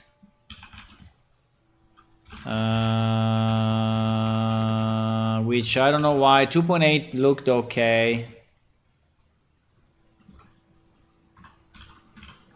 This gets multiplied by that.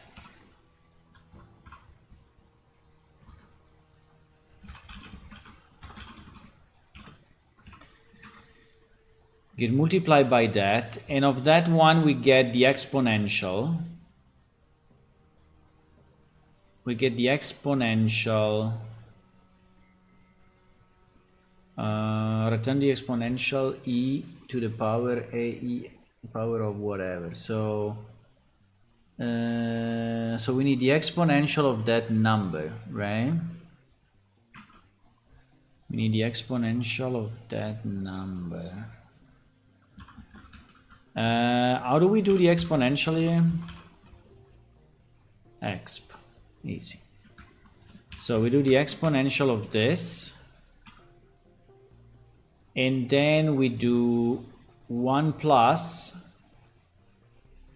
we do 1 plus this. Maybe I will go on another line now because it's starting to be a bit too complicated. 1 plus that, and the result I do 1 divided by 1 divided by this, and it is my okay, so it was basically done. Fine, okay, we can leave it like that. And this is my final difficulty factor. Okay, so I already tested this formula. Was kind of fine. Was not probably the greatest, but was kind of reasonable. So I think that what this is doing is to scale the final difficulty based on the player skill, right? And it is what I think may fuck up a bit the low-level players, because the minigame becomes very hard, right, for a low-level player. So this definitely needs to be tested, right? We need to test it with different skills and see how good or bad it is. But now we can delete. I think now we can delete all of this, right? So all of this is now ported to C++, so we can delete it. And the only thing that we need this part, and we need as an input the difficulty factor, which is coming from the server. Difficulty factor, there is a float and it's coming from the server, and the first thing that we do, we set the final difficulty factor, right? Which is this guy. Well, can do this. And so from now on we use it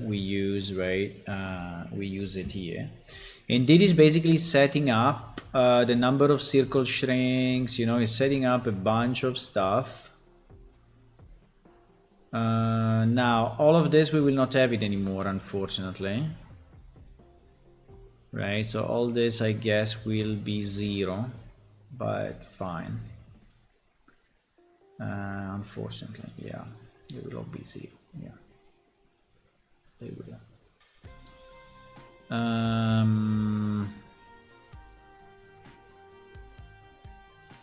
Now I need this.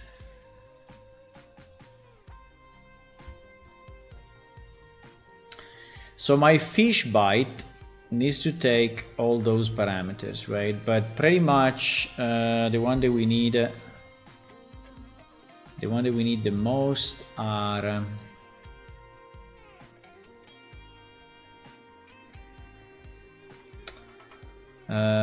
yeah.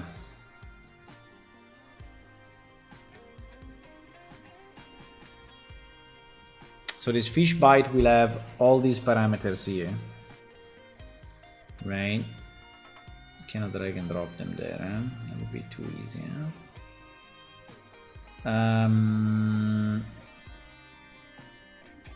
Yeah, so I have to do the same, unfortunately.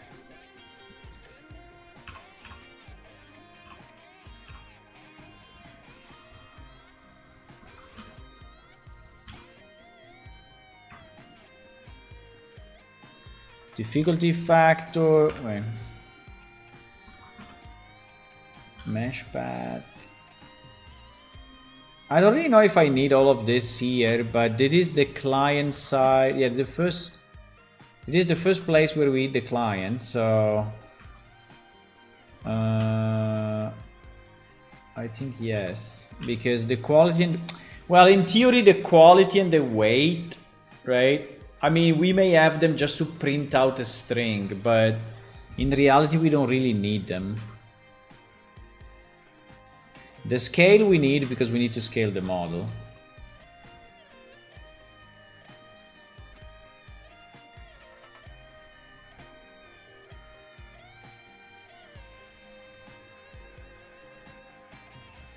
Oops. Okay, we passed these parameters there. And so now our fish bite has the difficulty factor that we can actually pass to this. This comment is not relevant anymore, so we can delete it. And the difficulty factor goes here. Now the mesh path is the one that we will need to actually find the actual fish, right? But I am less concerned about this now. I'm more concerned that my minigame actually runs the way it should run. And the main problem at the moment is the fact that we have the mixed input, which is a problem.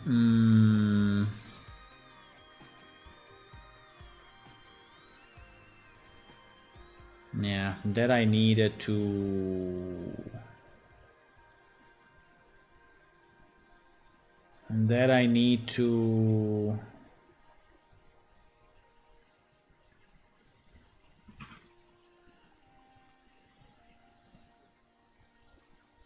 I mean, it's a change that I want to do. It's just that it's a bit complex to do.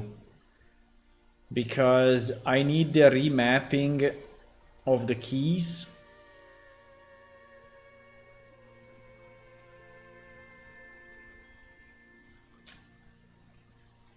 And I need all my movement inputs to be redone.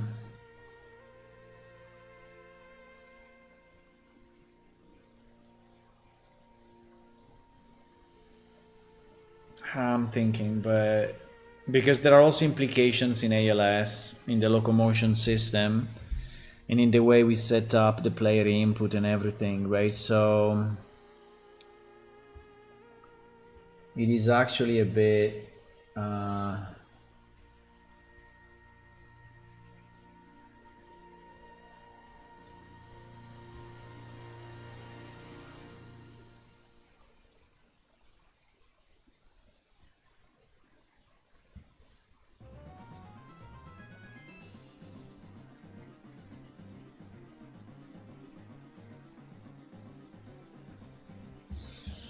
I'm thinking what I want to do now. Or we disable movement at second, but anyway will not be the final solution. Or we play with our character moving, which is annoying because we see all bit fucked up, but at least we see if it works. Yeah, let's do that. Let's play with the character moving. I will not start it in debug mode, I will start it normally, and what I want to see, I just want to see that we are able to play the minigame with a proper difficulty factor, and that all the variables are actually working as expected. And then what I will have to add is the mesh path that needs to be saved somewhere. I think it needs to be saved in the bobber. I mean, all of this needs to be saved, right? Didn't we have the weight already? Yeah, all these variables were already there in theory. So,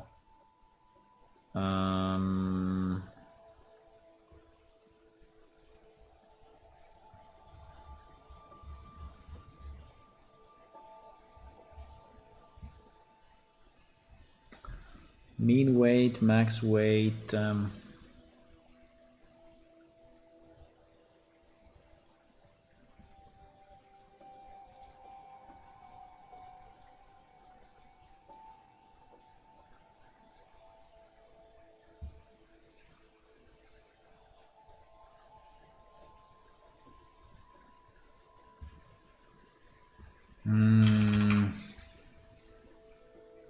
Fish weight.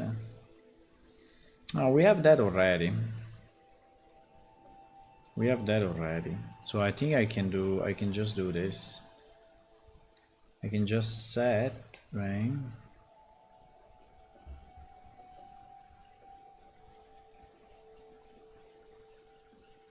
I can just set this, and also quality, I have it already.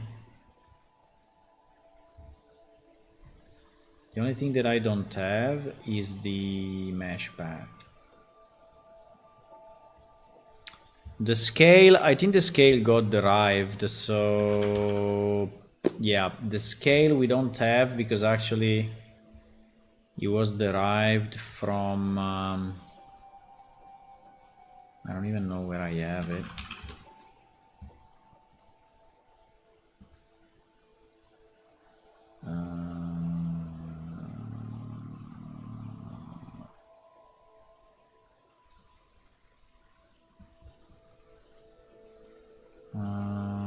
Weight difficulty factor plus 0.5. No, this should be directly. We need a scale. We need just a scale parameter, which is called fish scale. Yeah, exactly. So we will just have a fish scale. And here we just have to use directly fish scale because there is already proper in theory.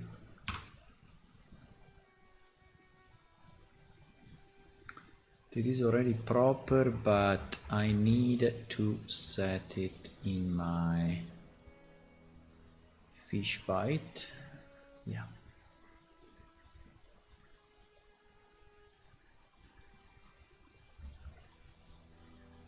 So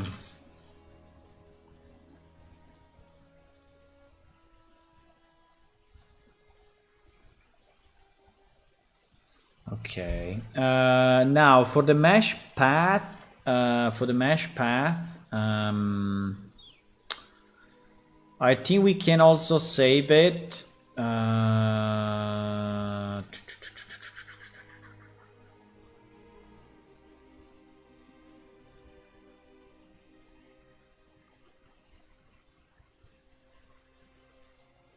I think we can also save that.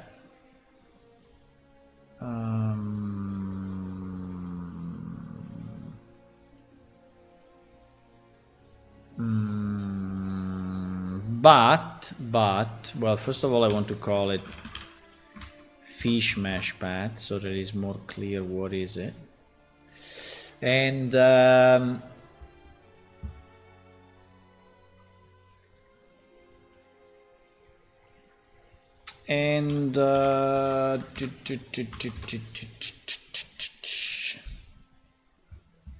now this one is the one that it will give us the fish, the reference to the fish that we need to load, right? Because they will be loaded on the fly based on the fish that you get. We don't have all the fishes already loaded, right? Because we have many. Now, how do I do this? Well, I do it exactly the same way that we do, for example, the equip, right? So if I go under equip, we should already have exactly that function, that from the mesh name, if it's not a blueprint, create new mesh, that is by path. I think yes, it can be exactly like this actually. Collision, no collision, set static meshes, make my path is replicated, should replicate true. The only problem is this, because we don't need it replicated. But apart from that, is exactly the same. Create static mesh component on top of an actor.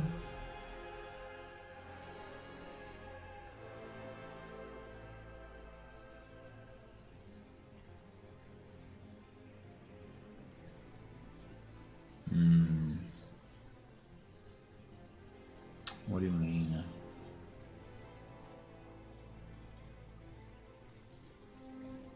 Because it's creating it as a child of that.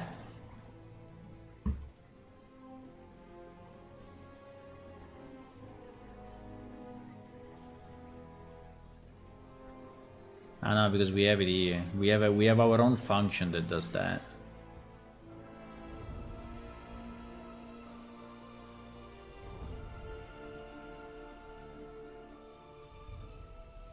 It creates as a component. Yeah, which is actually correct. The only problem is that I don't need a replication.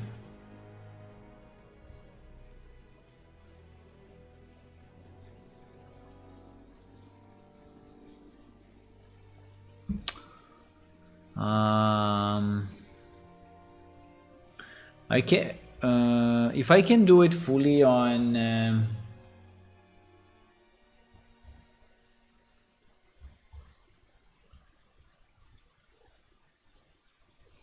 If I could do it fully in the blueprint, I would probably prefer actually. The problem is the path, right? Because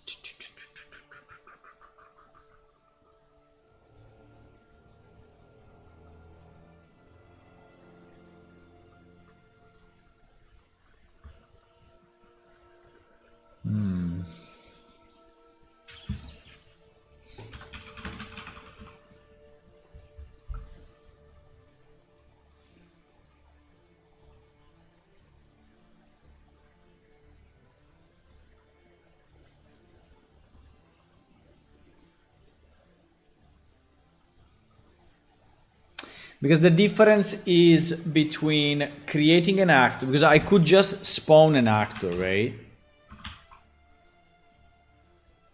I could spawn an actor from class, right? Where the class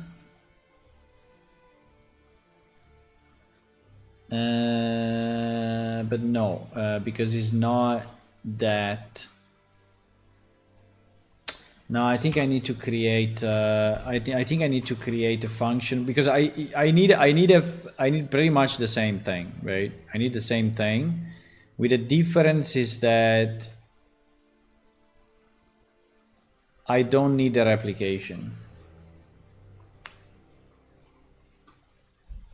So, or I just add the replication here, as a parameter, and then we say true or false. I don't understand why it's taking the actor as an input though. Yes, because it's a component of that actor. So we're registering the actor, setting the relative transform, and setting the replication as needed. Yeah, I think we will change this function. Now, if I change this function,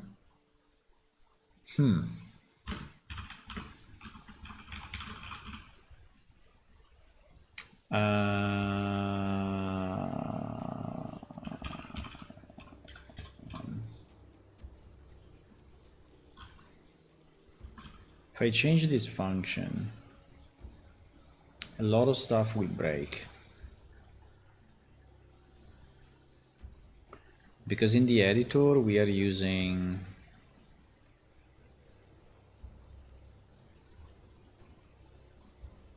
I think we are using this from many places, but I think that I don't have another solution.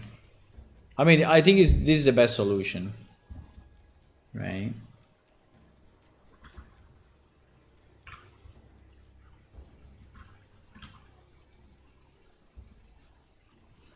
See you, Infinite Heaven. Bye bye. Thank you for stopping by and chatting.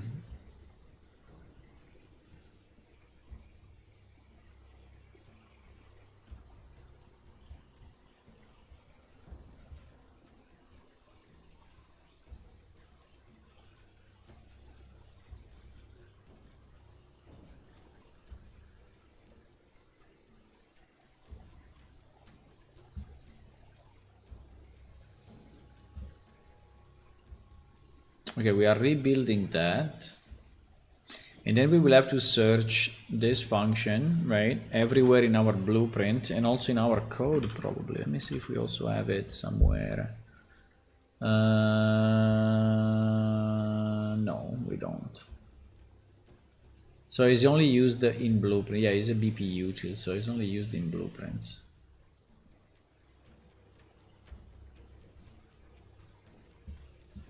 Okay, so that's done. That's done, and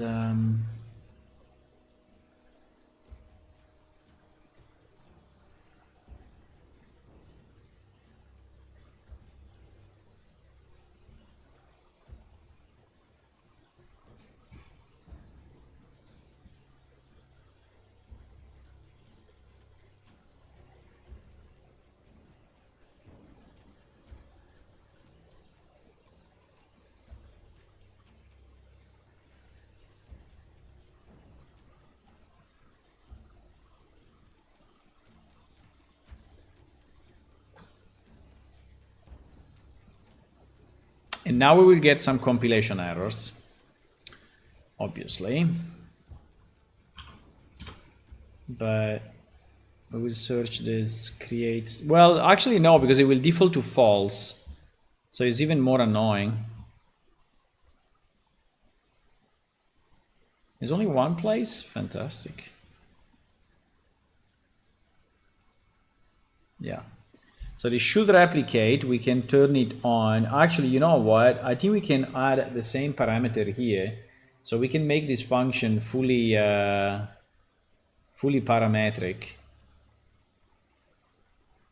And also this set is replicated is useless because it's set already, right? Server by that function. So this one is actually not needed. I'm a bit scared of doing changes like that, but I'm a bit scared because yeah, this code is used for the creation of items in game, and but anyway.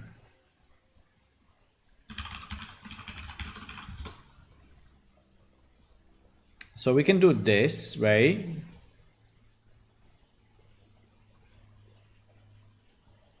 Because everything else is good, including no collision. Everything else is good. So if I now find this one,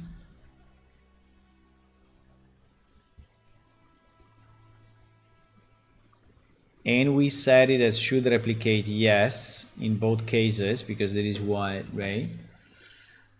But now we reuse this function. We reuse this function that we have on PS character. Yeah, that's the problem. This function is on PS character and it's taking the actor. Maybe we can do it anyway. So from our bobber, instead of doing this, I think we can directly we can get our fishing actor, and we can get our fisher, which is actually our player character, right? And on the fisher we can call a create mesh, and this is the function that we just modified, right?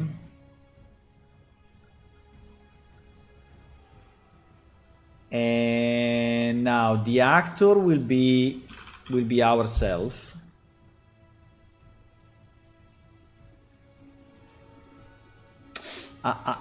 The problem is that this is not actually setting this. This is actually not setting the new created mesh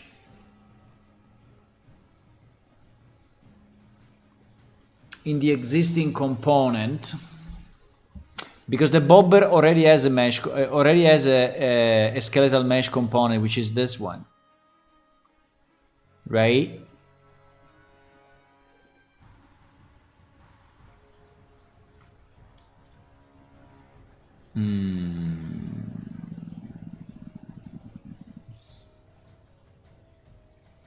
So in theory here I should do set skeletal mesh asset, right? And this will never match because this is a skeletal mesh instead of being so no, this is not a solution. I need a find mesh by path.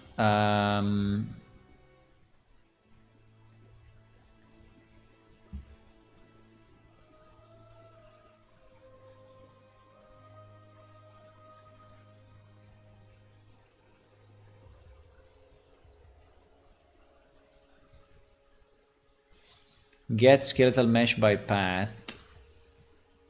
Yes, exactly this one.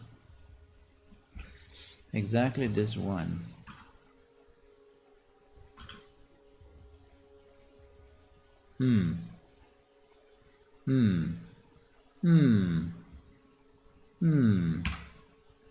Yes, it is the one that I need. You know, this thing probably we don't even need it anymore. Unless we want to print it out on the client just to be sure that it's correct, but nah, I don't think we need it. I think you can delete this. So I think we would do this and this and this and this and this. Yeah, because here I already have a skeletal mesh component. I just need to set the skeletal mesh in it, right? And so that is enough. That is actually enough. Now the problem will be the relative position, because I'm not positioning this guy in any way.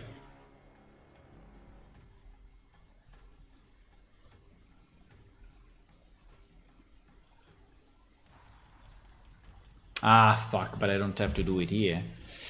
No. I mean, this is good. This is exactly what I need, but I don't need it here. So I have to get back my mesh. Yeah, exactly. So I'm saving this mesh path, right? I'm saving that.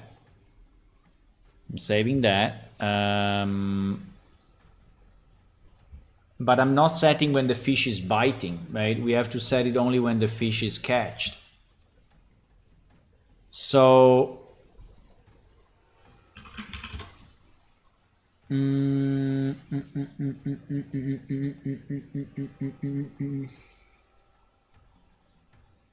End game. Yes, there is the end game, right? And here is where we set the scale.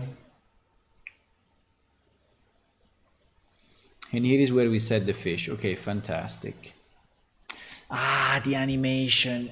Ay, ay, ay, ay, ay, ay, ay, ay, ay, ay, ay, ay, ay, ay, ay. Ay, ay, ay, ay, ay, ay, ay, ay, ay, ay, ay, ay.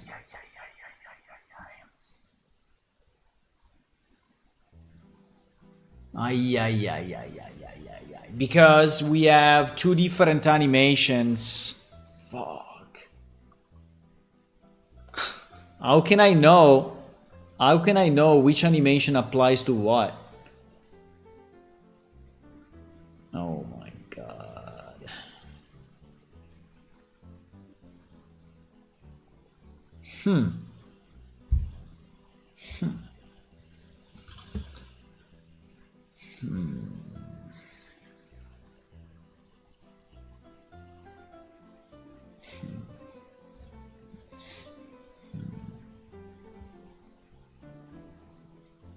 There is a problem.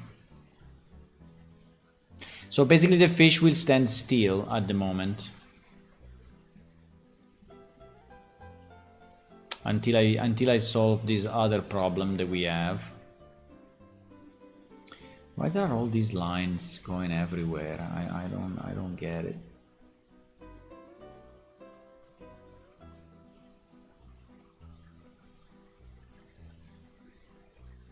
Why we don't just use one line, right?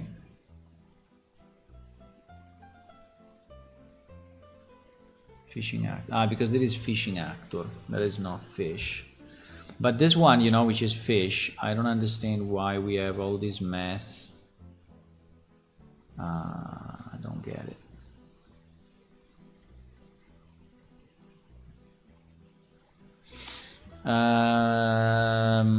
Also, I don't get this. I think it's the scale, but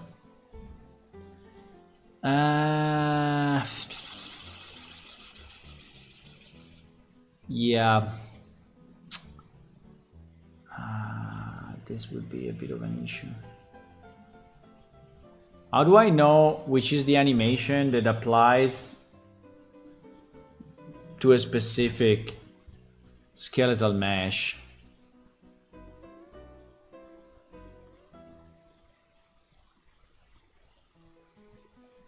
I really don't know.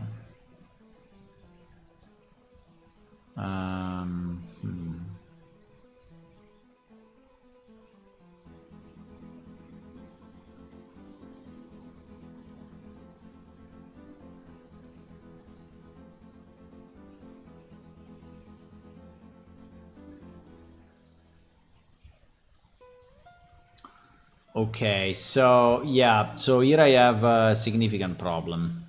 Here I have a significant problem because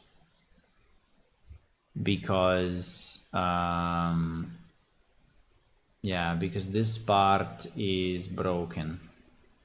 Can I simplify this graph by adding, like, this fish, you know, is again the same one, so, and then this fish is again the same one. Why I need to have this 1 million lines?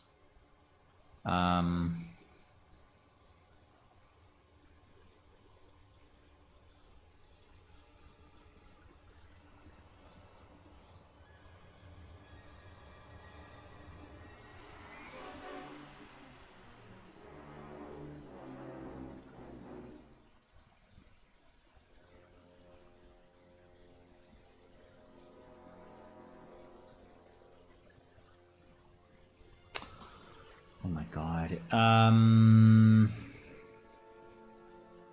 Yeah, actually I have to delete one of the two because it will be or this one, right?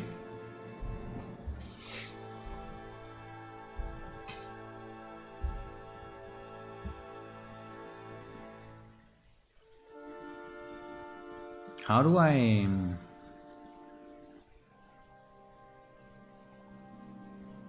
Because I cannot set it by default.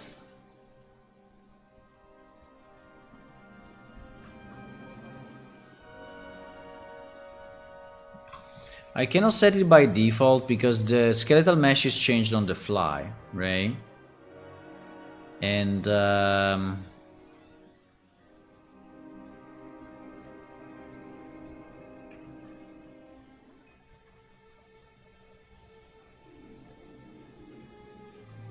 this thing is so messy.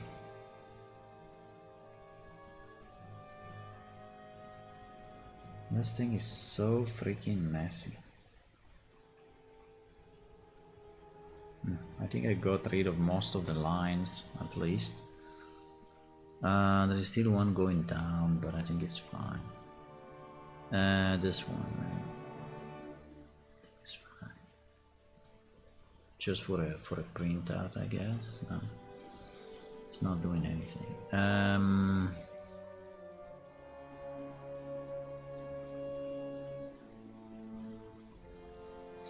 Yeah, the question is, how do I set the animation of a fish that I don't know if it's the right fish, right? So that is really a problem. And also the other question is, do I have the right setting in my database for those fishes?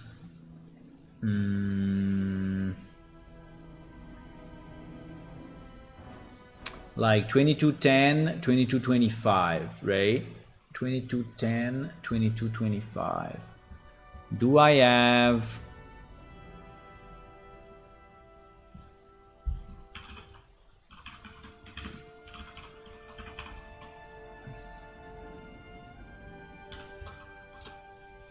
Do I have the right mesh set? I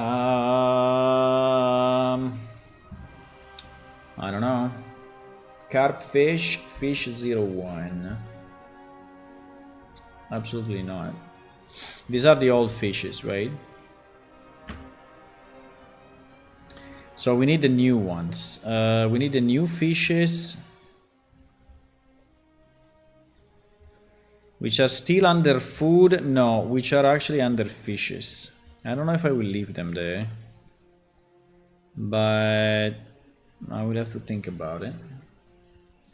But basically here,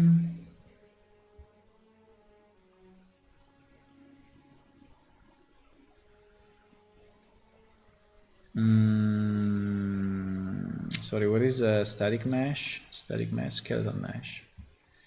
Skeletal mesh. So let's say that the first fish is actually our carp, and our carp is carp, I think, here, this one. So the reference will be this.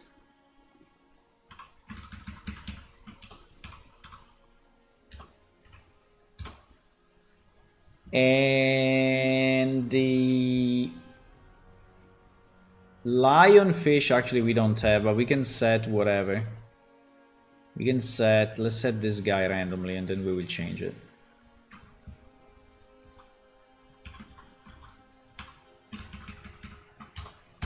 Okay, so this should read one or the other definition, right, for the fish.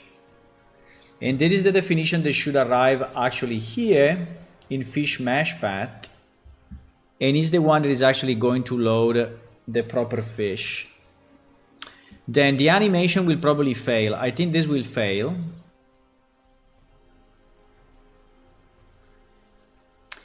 Unless I set it to the right one because I know which one is it, but obviously that is a fake.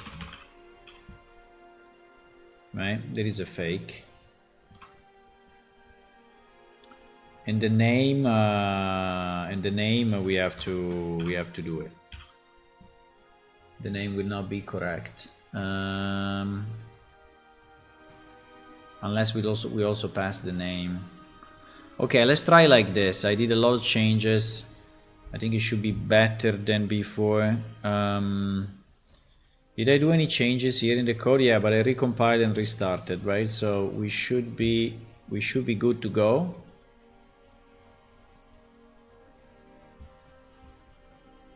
Tiger animation is frozen, thank you. I don't know what happens sometimes. I think the webcam is like The webcam is GG sometimes. Because the tiger is actually me.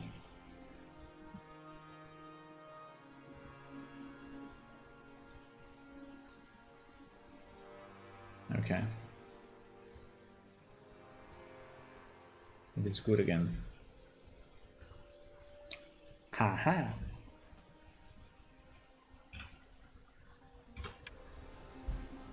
Thank you, Funner.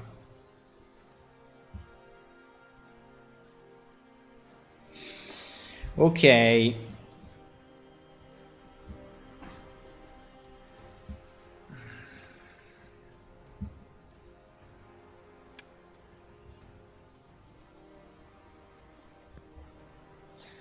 So now, so we have a bait equipped, we have our rod, I'm fishing, I'm casting my thing, the minigame should start as soon as the fish arrives. Now the fish arrives based on that probability that we have set. So it may go multiple times without getting anything, right?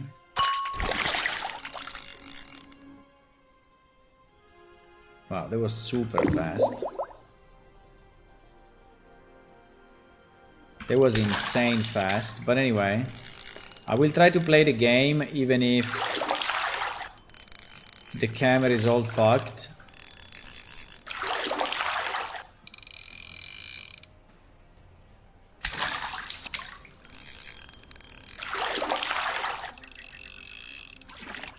The camera is completely fucked, but I'm playing it. It's actually super difficult for what I see because there are so many moves. And we lost. How it is possible that we lost if I got all the moves right? Required moves 9, max move allied 10. So we had to do 9 good moves. Oh my god. Okay, I think that is because my skill is too low compared to the fish that we were trying to get. So let me boost my skill 1 second, right? This is exactly what we need to test, by the way.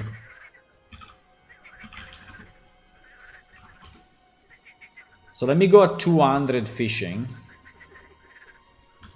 And just try again. Obviously it is night because it needs to be annoying.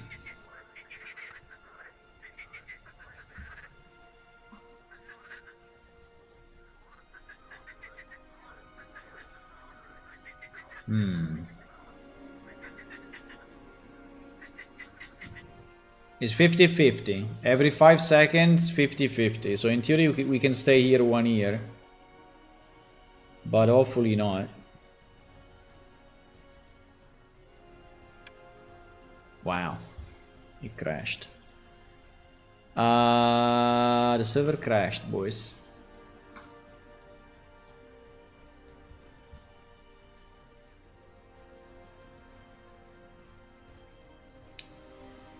PS character 3929. 3829. We crashed.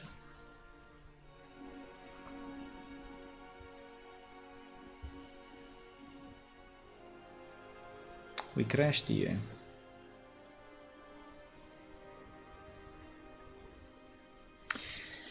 I think the reason is that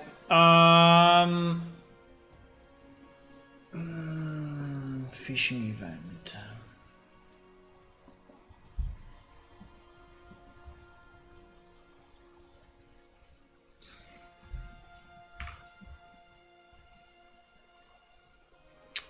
Yeah, I think this needs to be.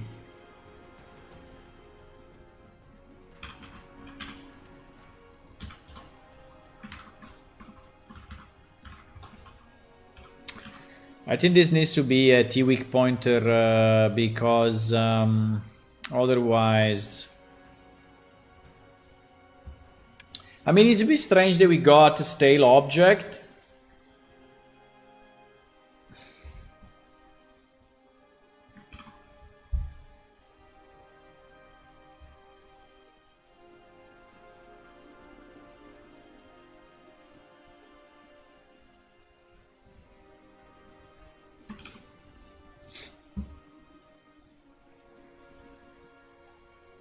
So it was basically an object that was already scheduled for removal, right? So that is why.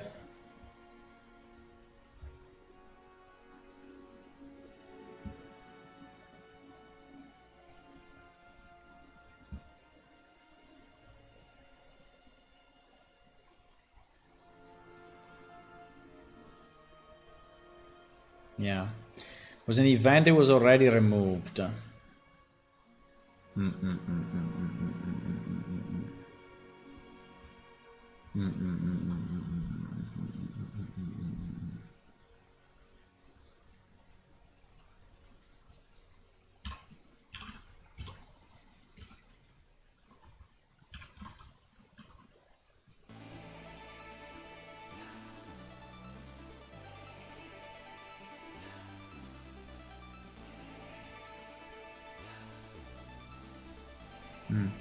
So this in theory should fix it.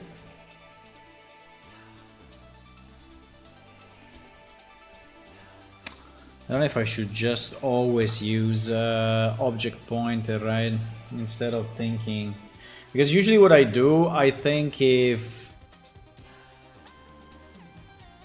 that is actually triggered or not. I mean, that case where we have the garbage collection, removing the object is actually triggered or not, right? So I think, is it needed, is not needed? If I manage it myself, I say no, it's not needed. And I just use a normal pointer, but maybe I should just always use the object pointer, right? I don't know what is the best practice, really.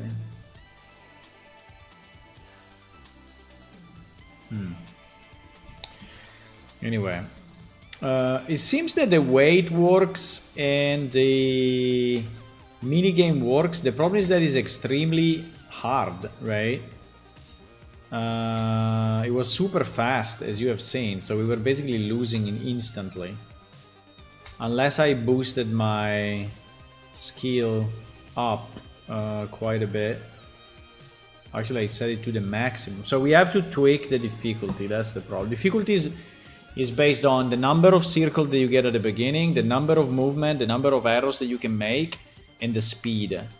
The speed of the circle and the speed of the bobber, right? So these are all variables that we can manage in the minigame to determine the final difficulty.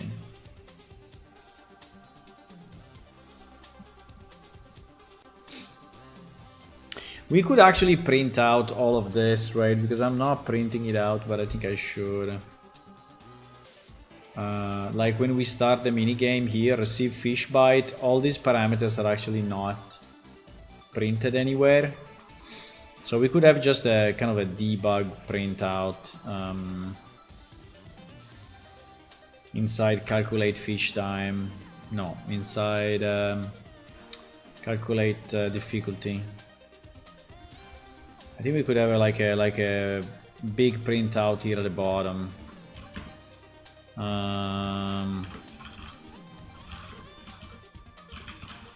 Right, we can have a debug print of all the variables. Then we will remove it later on, but I think is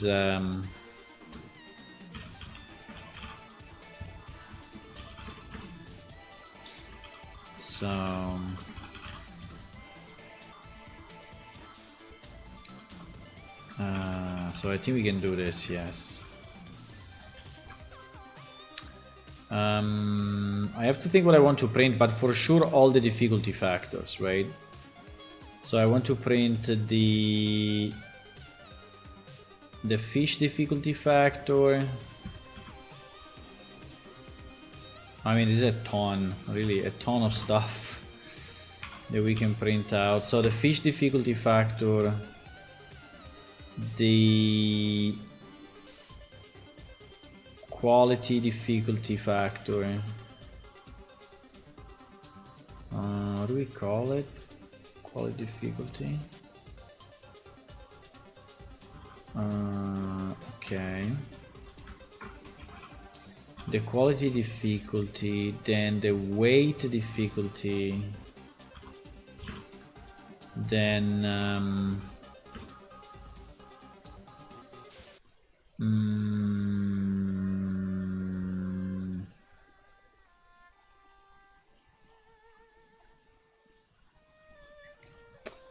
Then the quality, the weight and the scale at least.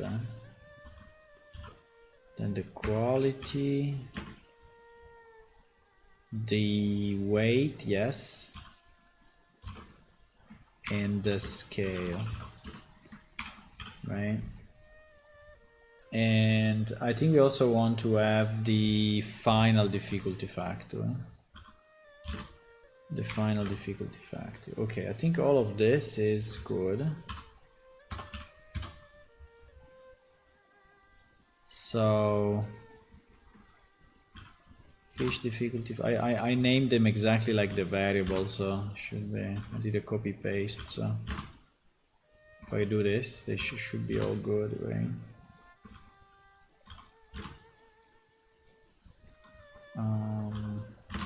I think it will also be interesting to know the difference between before the player scale and after the player scale. Because this is the final difficulty before the balancing. Yeah, which is the weighted. Yeah, which is the weighted. Yeah, the weighted is before the player. Yeah, we have it. Weighted difficulty factor, final difficulty factor for the weighted scale. Yeah. I think all of this is pretty good. You log temp log debug info. How do you want it this way? What?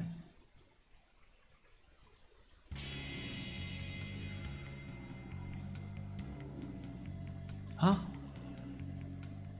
What do you mean? You cannot pass because usually I'm passing to ulog, I'm passing text, right? But I assume that you can also pass directly a string, no? You never use the string directly? Chi.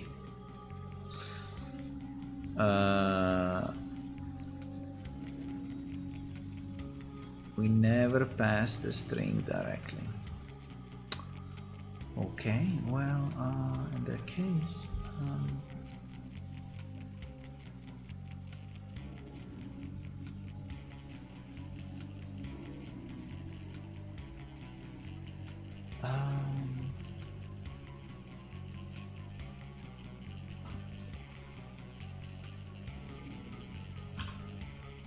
I will do this. If you like it more, I will do it this way. Okay, he likes it more. Okay, next time we have the printout. But now let's use this run because we have the server running. Let's use this run to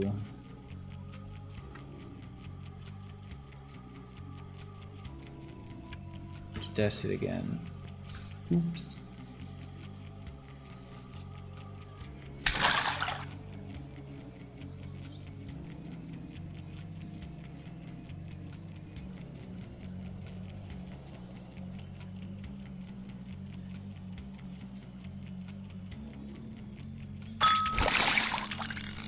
Holy shit, it's super fast again. I think we have a problem with the...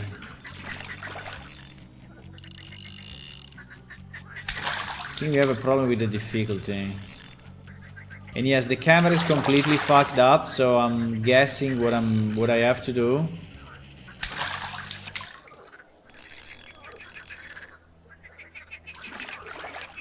I don't know if I will be able to do it actually. Okay. It actually worked. The default position is a bit annoying, right? The fact that the rod is vertically, I mean, is really vertical, is basically having the fish there. But yeah, it worked actually. TBD is saying TBD because I actually placed TBD myself, right? Because we don't pass in the name. So it seems that it's actually working well. The only problem is the camera, which is completely fucked, and the fact that with my character now, you see, I can move, and the camera is completely off, right? But it seems to. He also consumed the bait, which is nice. Ah, this is strange. I don't have a bait.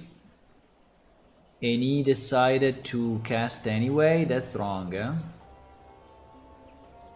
I think we are not checking the bait again after the first...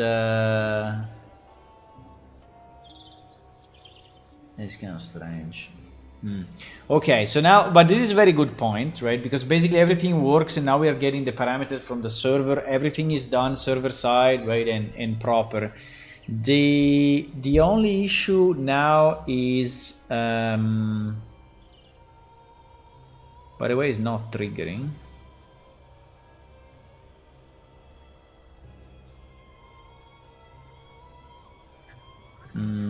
I think we're just getting unlucky, or we are stuck. Are we stuck? Because actually there is no bait, right? And if there is no bait, it should not allow you to move on. So I think you cast anyway, but it should not allow you to cast with no bait. It should not allow you to cast. And actually, I think that it doesn't. Yes, it doesn't when you start fishing. You need some bait equipped, right? But then it doesn't check it again. So if you finish your baits like I did now, then it doesn't work. Okay. Okay, but I think we reached a good point. I think we reached a good point. So if I put another bait, you know, is actually working. Okay, let's try to fix this camera now, because this camera is absolutely annoying.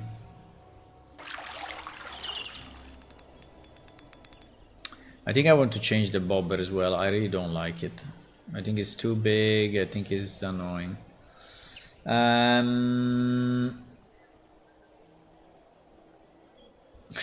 change the camera though, boys. To change the camera. Basically what I need to do, right? I need to fully complete the switch between...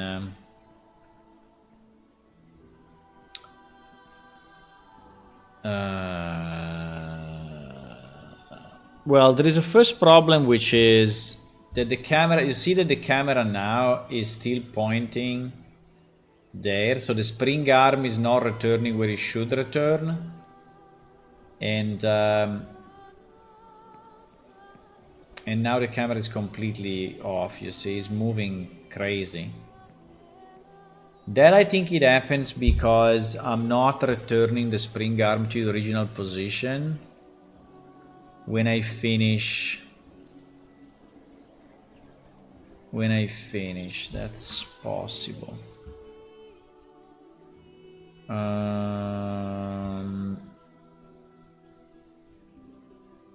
Yeah, let's try to fix that. I think that's a good fix that anyway applies, you know, no matter what we do. Yeah. The camera should work independently. Should be able to change to fishing mode and then go back to normal walking mode. So let's try to change that and see if we can make it. Wow, it's already 7 o'clock. But we made progress, so I would say that this afternoon was worth it. Even if it's already 7, so we don't have a lot of remaining time. But I would say it's kind of worth it. Yeah, a lot.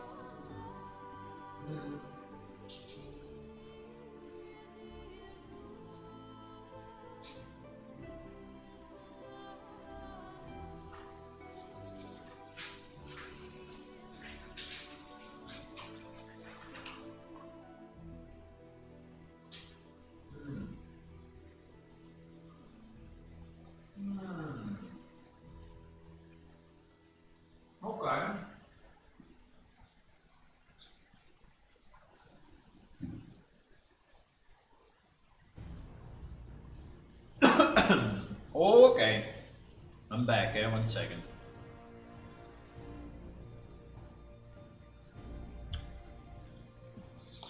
I was waiting the answer. From an artist on the okay to proceed, but he didn't answer. I think it's just too late this time. Okay, the camera. Yeah, I would like the camera to go back.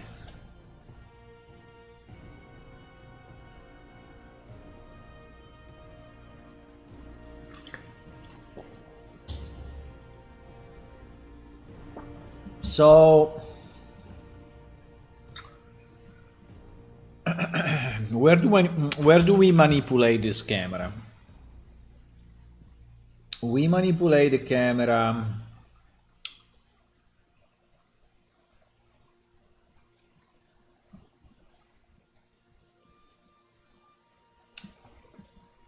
yeah, here we have basically the camera calculation, but then it's the spring arm actually that we change, right? So I have to search a spring arm, yes. So okay, we have the zoom functionality.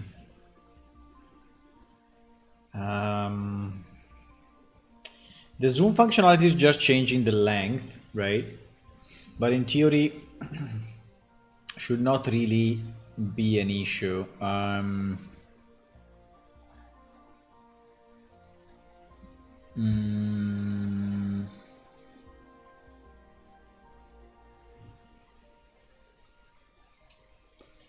by the way, I think that this part now is not used anymore, right? Because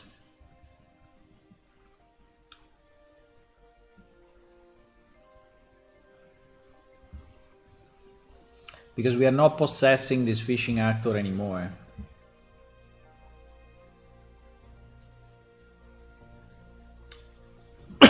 So this should be on our PS character now, no? Should be. It's not. So we are using the zoom of the other camera. This is probably the problem, because we are using the movement. We're using the movement of the other camera instead of the movement of this camera, which may still be okay as long as we save the position.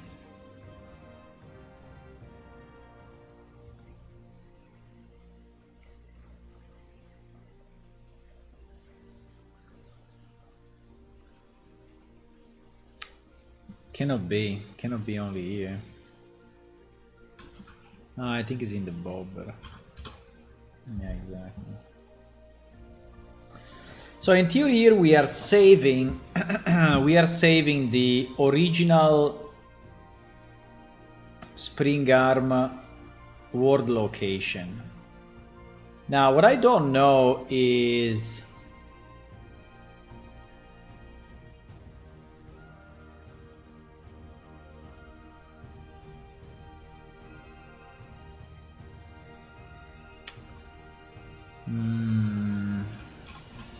is this spring arm attached? Should be attached, right? Add spring arm component. Yeah, we created manually because we need to create it a different height, you know, based on the character. Yeah, which by the way, that is also an issue because then I have to bring it back to where it was. So or I redo another setup of the camera completely, but begin play.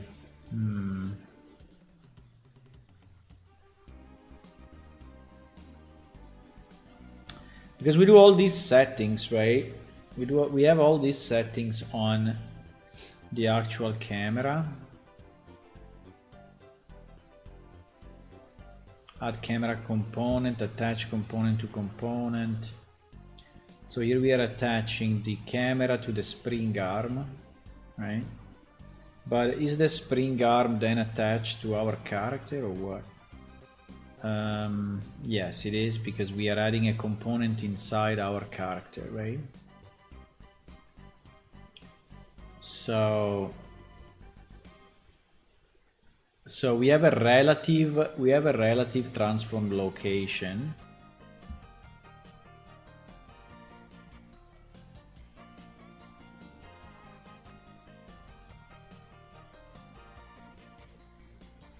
But we don't know the world location, right? We don't know the world location. So when we go back to our normal camera, let me see what this function does. Maybe it's enough if we call this.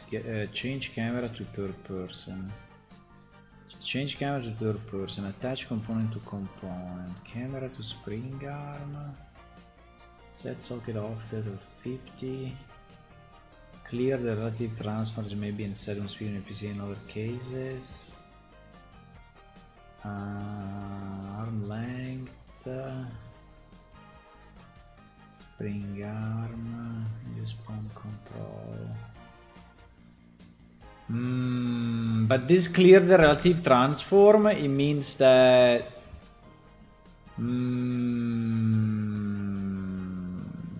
that we change the position.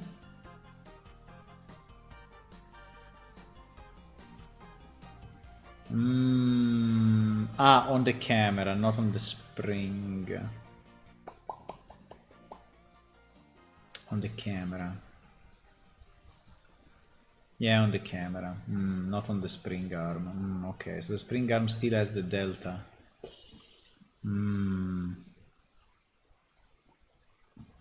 Okay. Spring arm use pawn control rotation.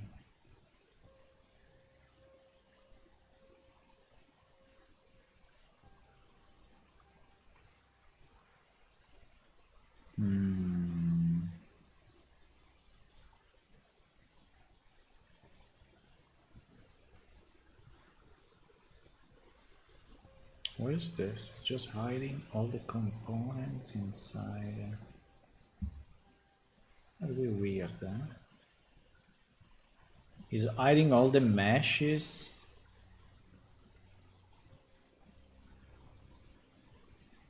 Oh no, it's showing all the meshes. Okay. Showing all the meshes. Yeah. Showing all the meshes again. Okay.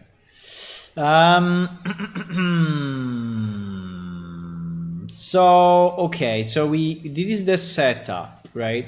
Then when we are fishing, we actually change the camera. I mean, we said that we change the spring arm, right? We move it. I don't know why I don't find it, but I know it's here. So the first thing that we do, done only once when start fishing. Fishing actor, fisher, spring arm start location. But this is actually a world location, right? It is a world location. I don't know if you want to set a world location.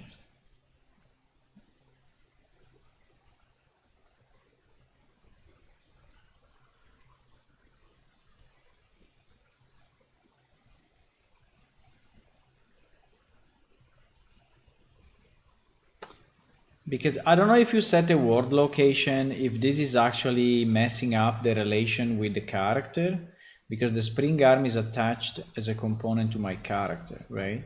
So if I set a world location, then what happens? Because then, you know, here, let me see where we do that. Set get. So you see, we set the world location back to what it was, right? And we do this. Wait a second. In the update, yes, because we do the lure. Yeah, he's basically flying back to that location. And this happens when the game ends, right? This is probably end game. Yeah, this is end game. This is end game.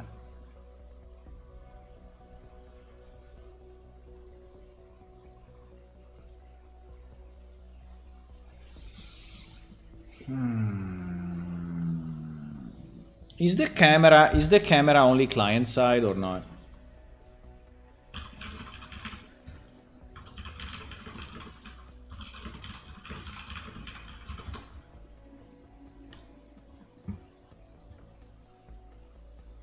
Uh-oh, it's not.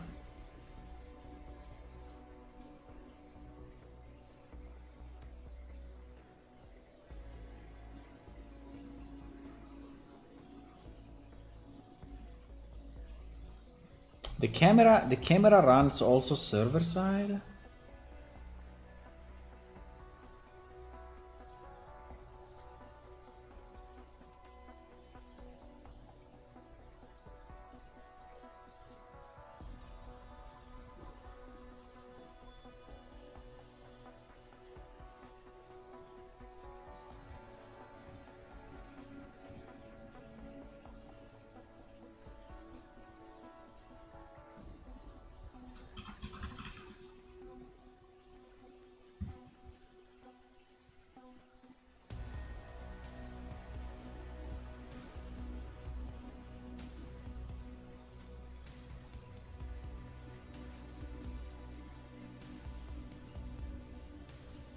Any one of you knows if the camera is server side and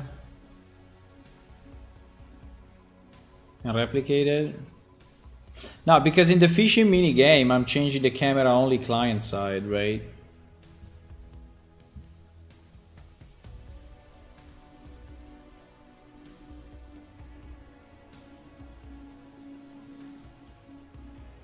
Yeah, but also when I speak with NPC, right? I move the camera only client side. I'm not doing it server side. I mean, that's for sure.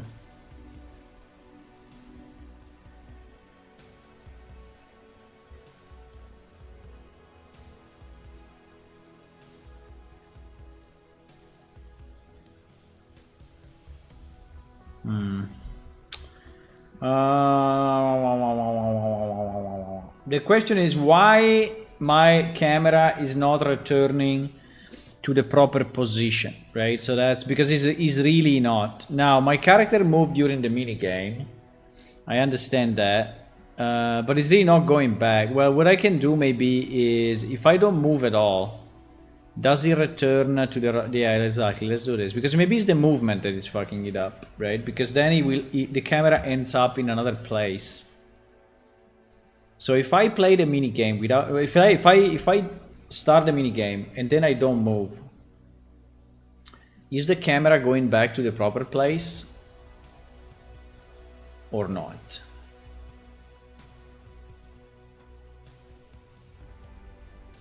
That's the question.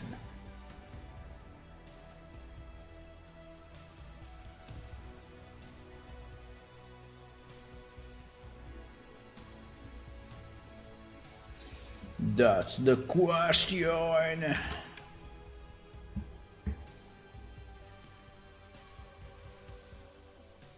I mean, I may probably also avoid moving the camera, but I think it was a nice touch, right? That the camera was moving on top of the bobber so you could see better the mini game. I think it was kind of a nice touch. And so if I play and then I don't move, you see that the camera went forward. Now I'm not moving, I'm not touching anything.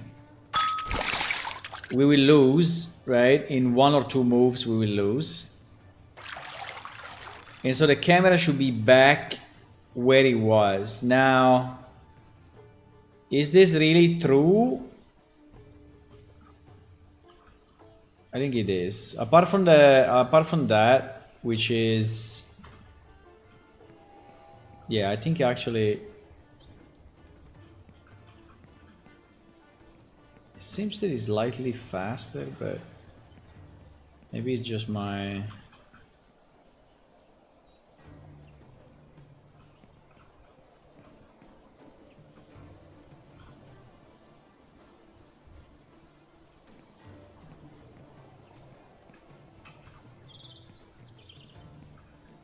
No, but it returned to the proper place. So the only the only problem is the movement of the character. So if we disable the movement of the character, then the camera will be correct. Okay. Well, that's a great news. That's a great news because it means that I don't have to do anything for the camera, right? He already worked. Okay, so we have to fix the movement. Basically, what happens now is that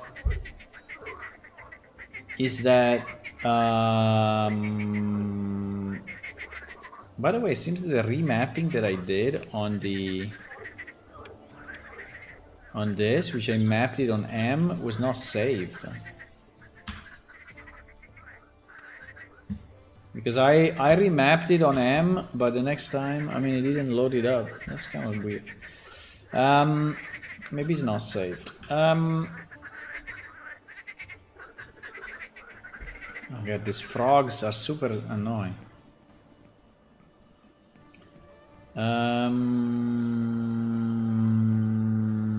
Yeah, so okay. So we have to remap. This will be a mess, boys. This will be a mess. This will be a mess. This will be a mess because first of all, I need to understand how to bind the new enhanced input, right? And probably and we can do it with the minigame. Yeah, let's do that. And I do it with the minigame. So I will add to the settings, right? I will add to the settings of our game under controls. I will add a new section that is called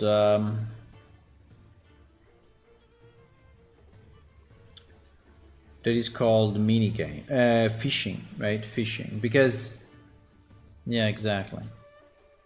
Which by default, I think we can have a default, but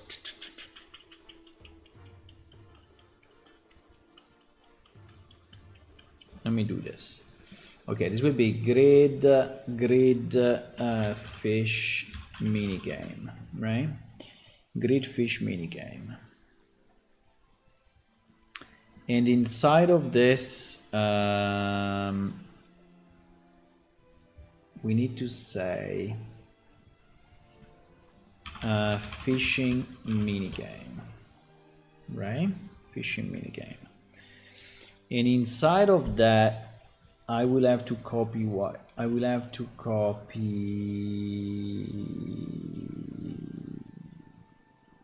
yeah, the text, and well, actually the image, the text, and the button, right? The image is in the button. Oh my god, all of that. Yeah, I think I have to. Okay, let's try to do it. Let's try to do it.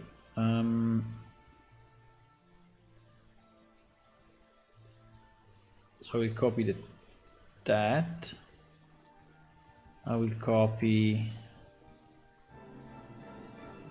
this. And this we will call it, for example, cast. Right?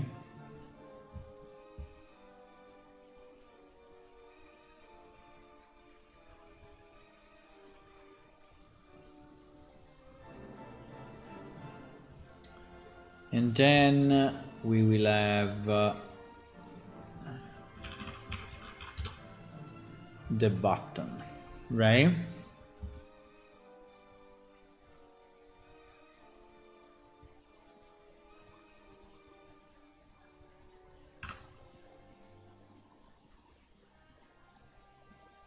Okay, now the question is how to I think I can find a video somewhere that is telling me this. I'm pretty sure. This was the fishing animation. I have to keep it there because I don't want to lose it, actually. Maybe we will take that package.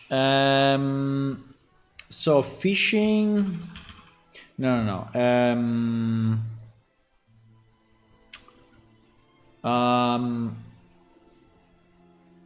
want to find what I was searching for. I'm searching for enhanced input, how to bind, right?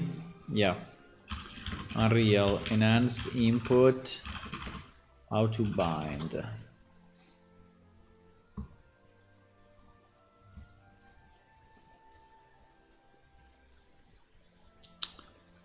This one seems to be a bit too generic. What's up, guys? Welcome to new Unreal Engine. What's up?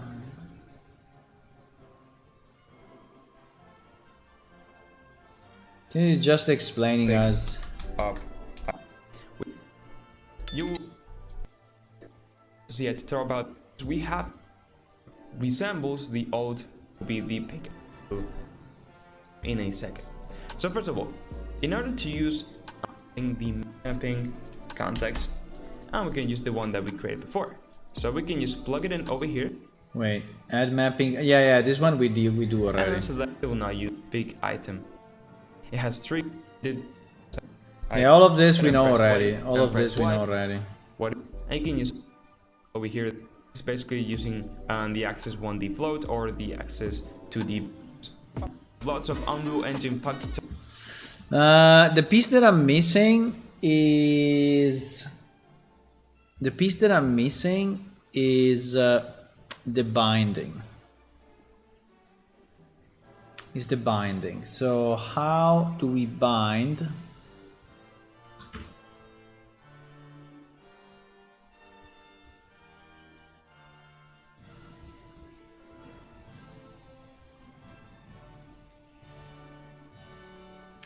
So for example, we have fish cast line, right? Fish cast line is our input action for casting the line. And player mappable key setting. I think it's this thing, right? User setting, player mappable key setting. All the setting information about this action input for setting screen, for the setting screen and save. Yeah, exactly. Player mappable key input. So this is what I want to understand how to use. Player mappable key settings.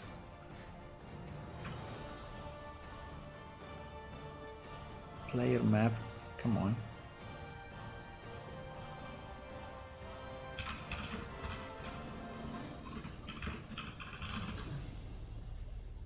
This is the one that I don't understand how it works.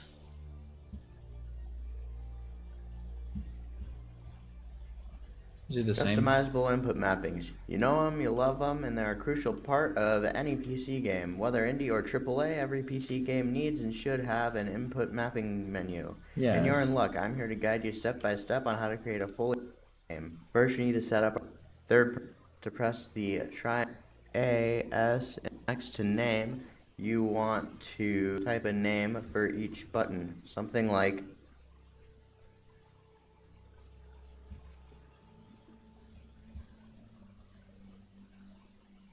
name and display name. Player mappable options. Okay. But that is in the IMCs, not in the IA, right?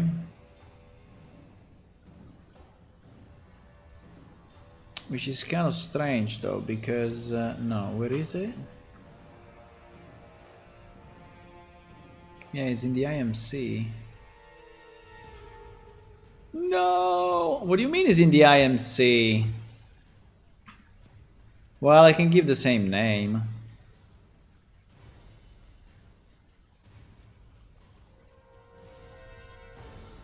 What is this thing? It's disabled. None. Because I have to enable on the, I have to probably enable it here, and then when it's enabled here, I can set it there. I guess so. A player mappable setting must have a valid name. Then you can give the name here. But yeah, should you give the name here? Yeah, I prefer to give the name here actually than there, absolutely. Why this is disabled, by the way? Inherit from action or override. Very nice. Very nice. So you can set it on the action if your action is global, or you can override it inside a single IMC if it's not. Ooh. It is a lot of power. This guy is actually doing it directly into the IMC, but I don't think it's a great idea.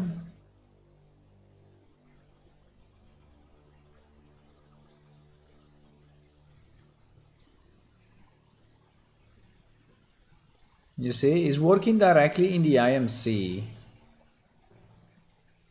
But I don't know. What is the flag that is flagging, by the way? He's clicking on a flag of some kind. This one, right? What is it? Player mappable. Then I think this probably changed in the last release, because it is 5.1. is player mappable. Bro, can you show the left? Player mappable. Yeah, this I think it doesn't exist anymore.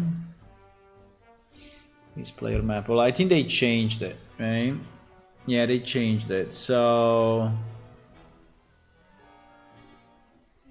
but I think it's good. I think it's good. So I think we want to leave it on the action. So our action should be the one that determines the name, right? So this one for us will be fish cast, right? And display name can also be fish cast. I don't know. Or cast line. Maybe display name is like cast line. Do you cast the line? Yeah, I think it's the line you cast, right? Cast line. So, okay, so after you do this and you have that, now the problem is how... Written guides that complement these tutorials. Plus, you can all .savage back to the content browser and in the content folder and call it UI. Click, select the first and call it, then open a cancel box. Then you can save it for the from the press, set it to the map key list widget. No! Then from return. No! What do you mean? Because it's just opening the window with that, I guess. Create map key list widget. Create map key list widget. Because he created his own map key list. Okay, fine. It is just opening the window. A set. Yeah, it is just opening the window. Finally, browser, we want to open a text block. So it is drag out and drag split the instance editable and input key selector 0, which is okay. One of this thing. Set selected key. What? expose on spawn, then save and compile. Now we need to go back to the map key list, and in the graph we want to make a custom and connect device key widget. For text, use the display and add child node. Refresh mapping key map. And connect it to the return value of the widget. Key map. Wait a second. Where did he get that key map, by the way? He just added it as a variable like this, and he just set it as an array. So our key map, okay. Yeah, I think my question is, here it is. And promote it to Get all player mappable action key mappings. That's the node. And you get it from an answered input local player subsystem.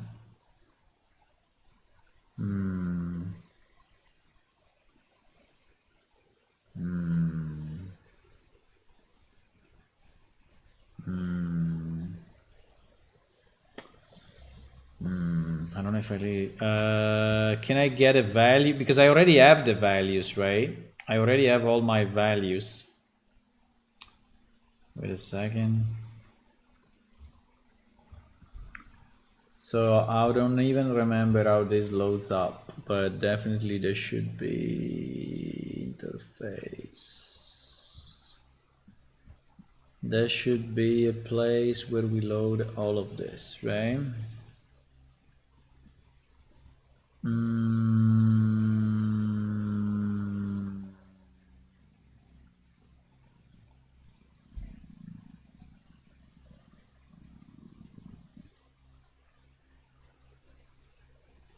It's not interface, it's controls. Okay. Controls.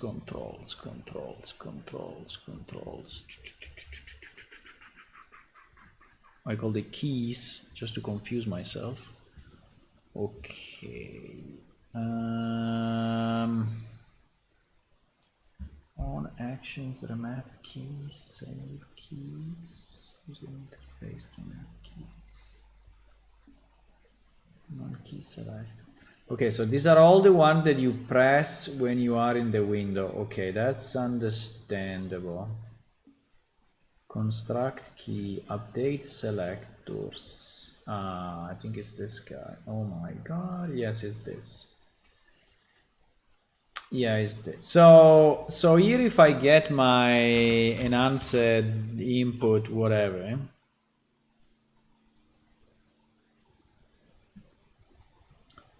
Assuming that I have my player controller, but that's fine. I mean, my player controller I can get on client side, so player controller 0 is good.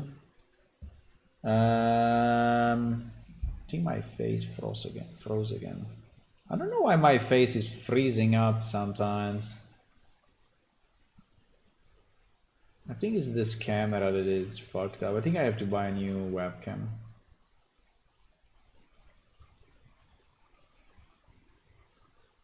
Yeah.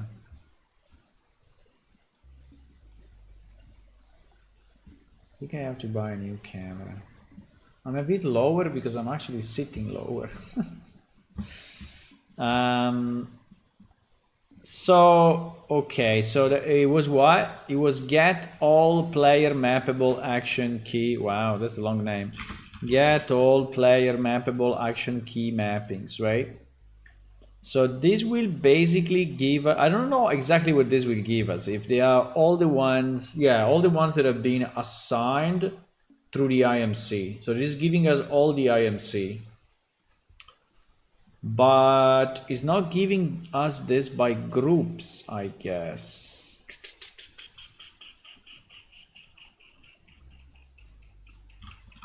Is there a better way to get them by groups? Query keys mapped to action.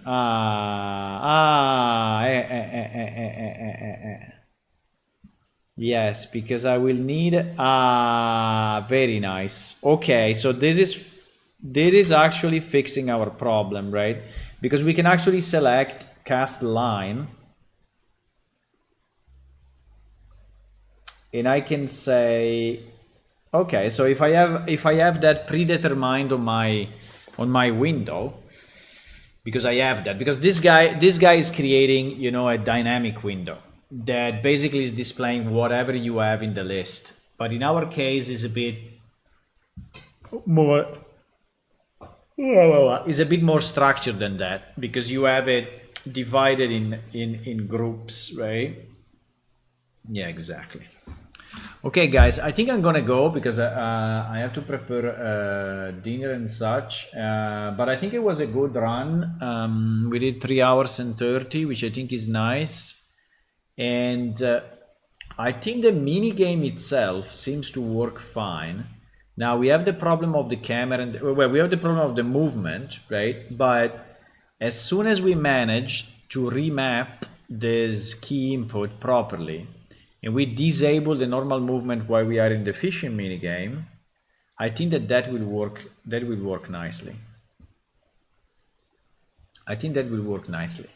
So I think this work requires another like 2 hours or so. So this is why I'm not very willing to start it now, because we will just jam it in and not really be productive with it. So I prefer to do something else and come back tomorrow. Tomorrow I'm in holiday again, which is fantastic. So I think I will see you probably in the afternoon, maybe in the morning, maybe if I want to. But let's say in the afternoon, right? So if we don't see me in the morning, we will see each other again 4 p.m. European time tomorrow, and we will finish this enhanced input. And I think that with that, the minigame will be nearly done. We have the problem of the animation. We have to tweak the difficulty. Yeah, but I think we are in good shape. Okay. That's all. So thank you for watching. I will see you tomorrow. Bye. Bye. See you.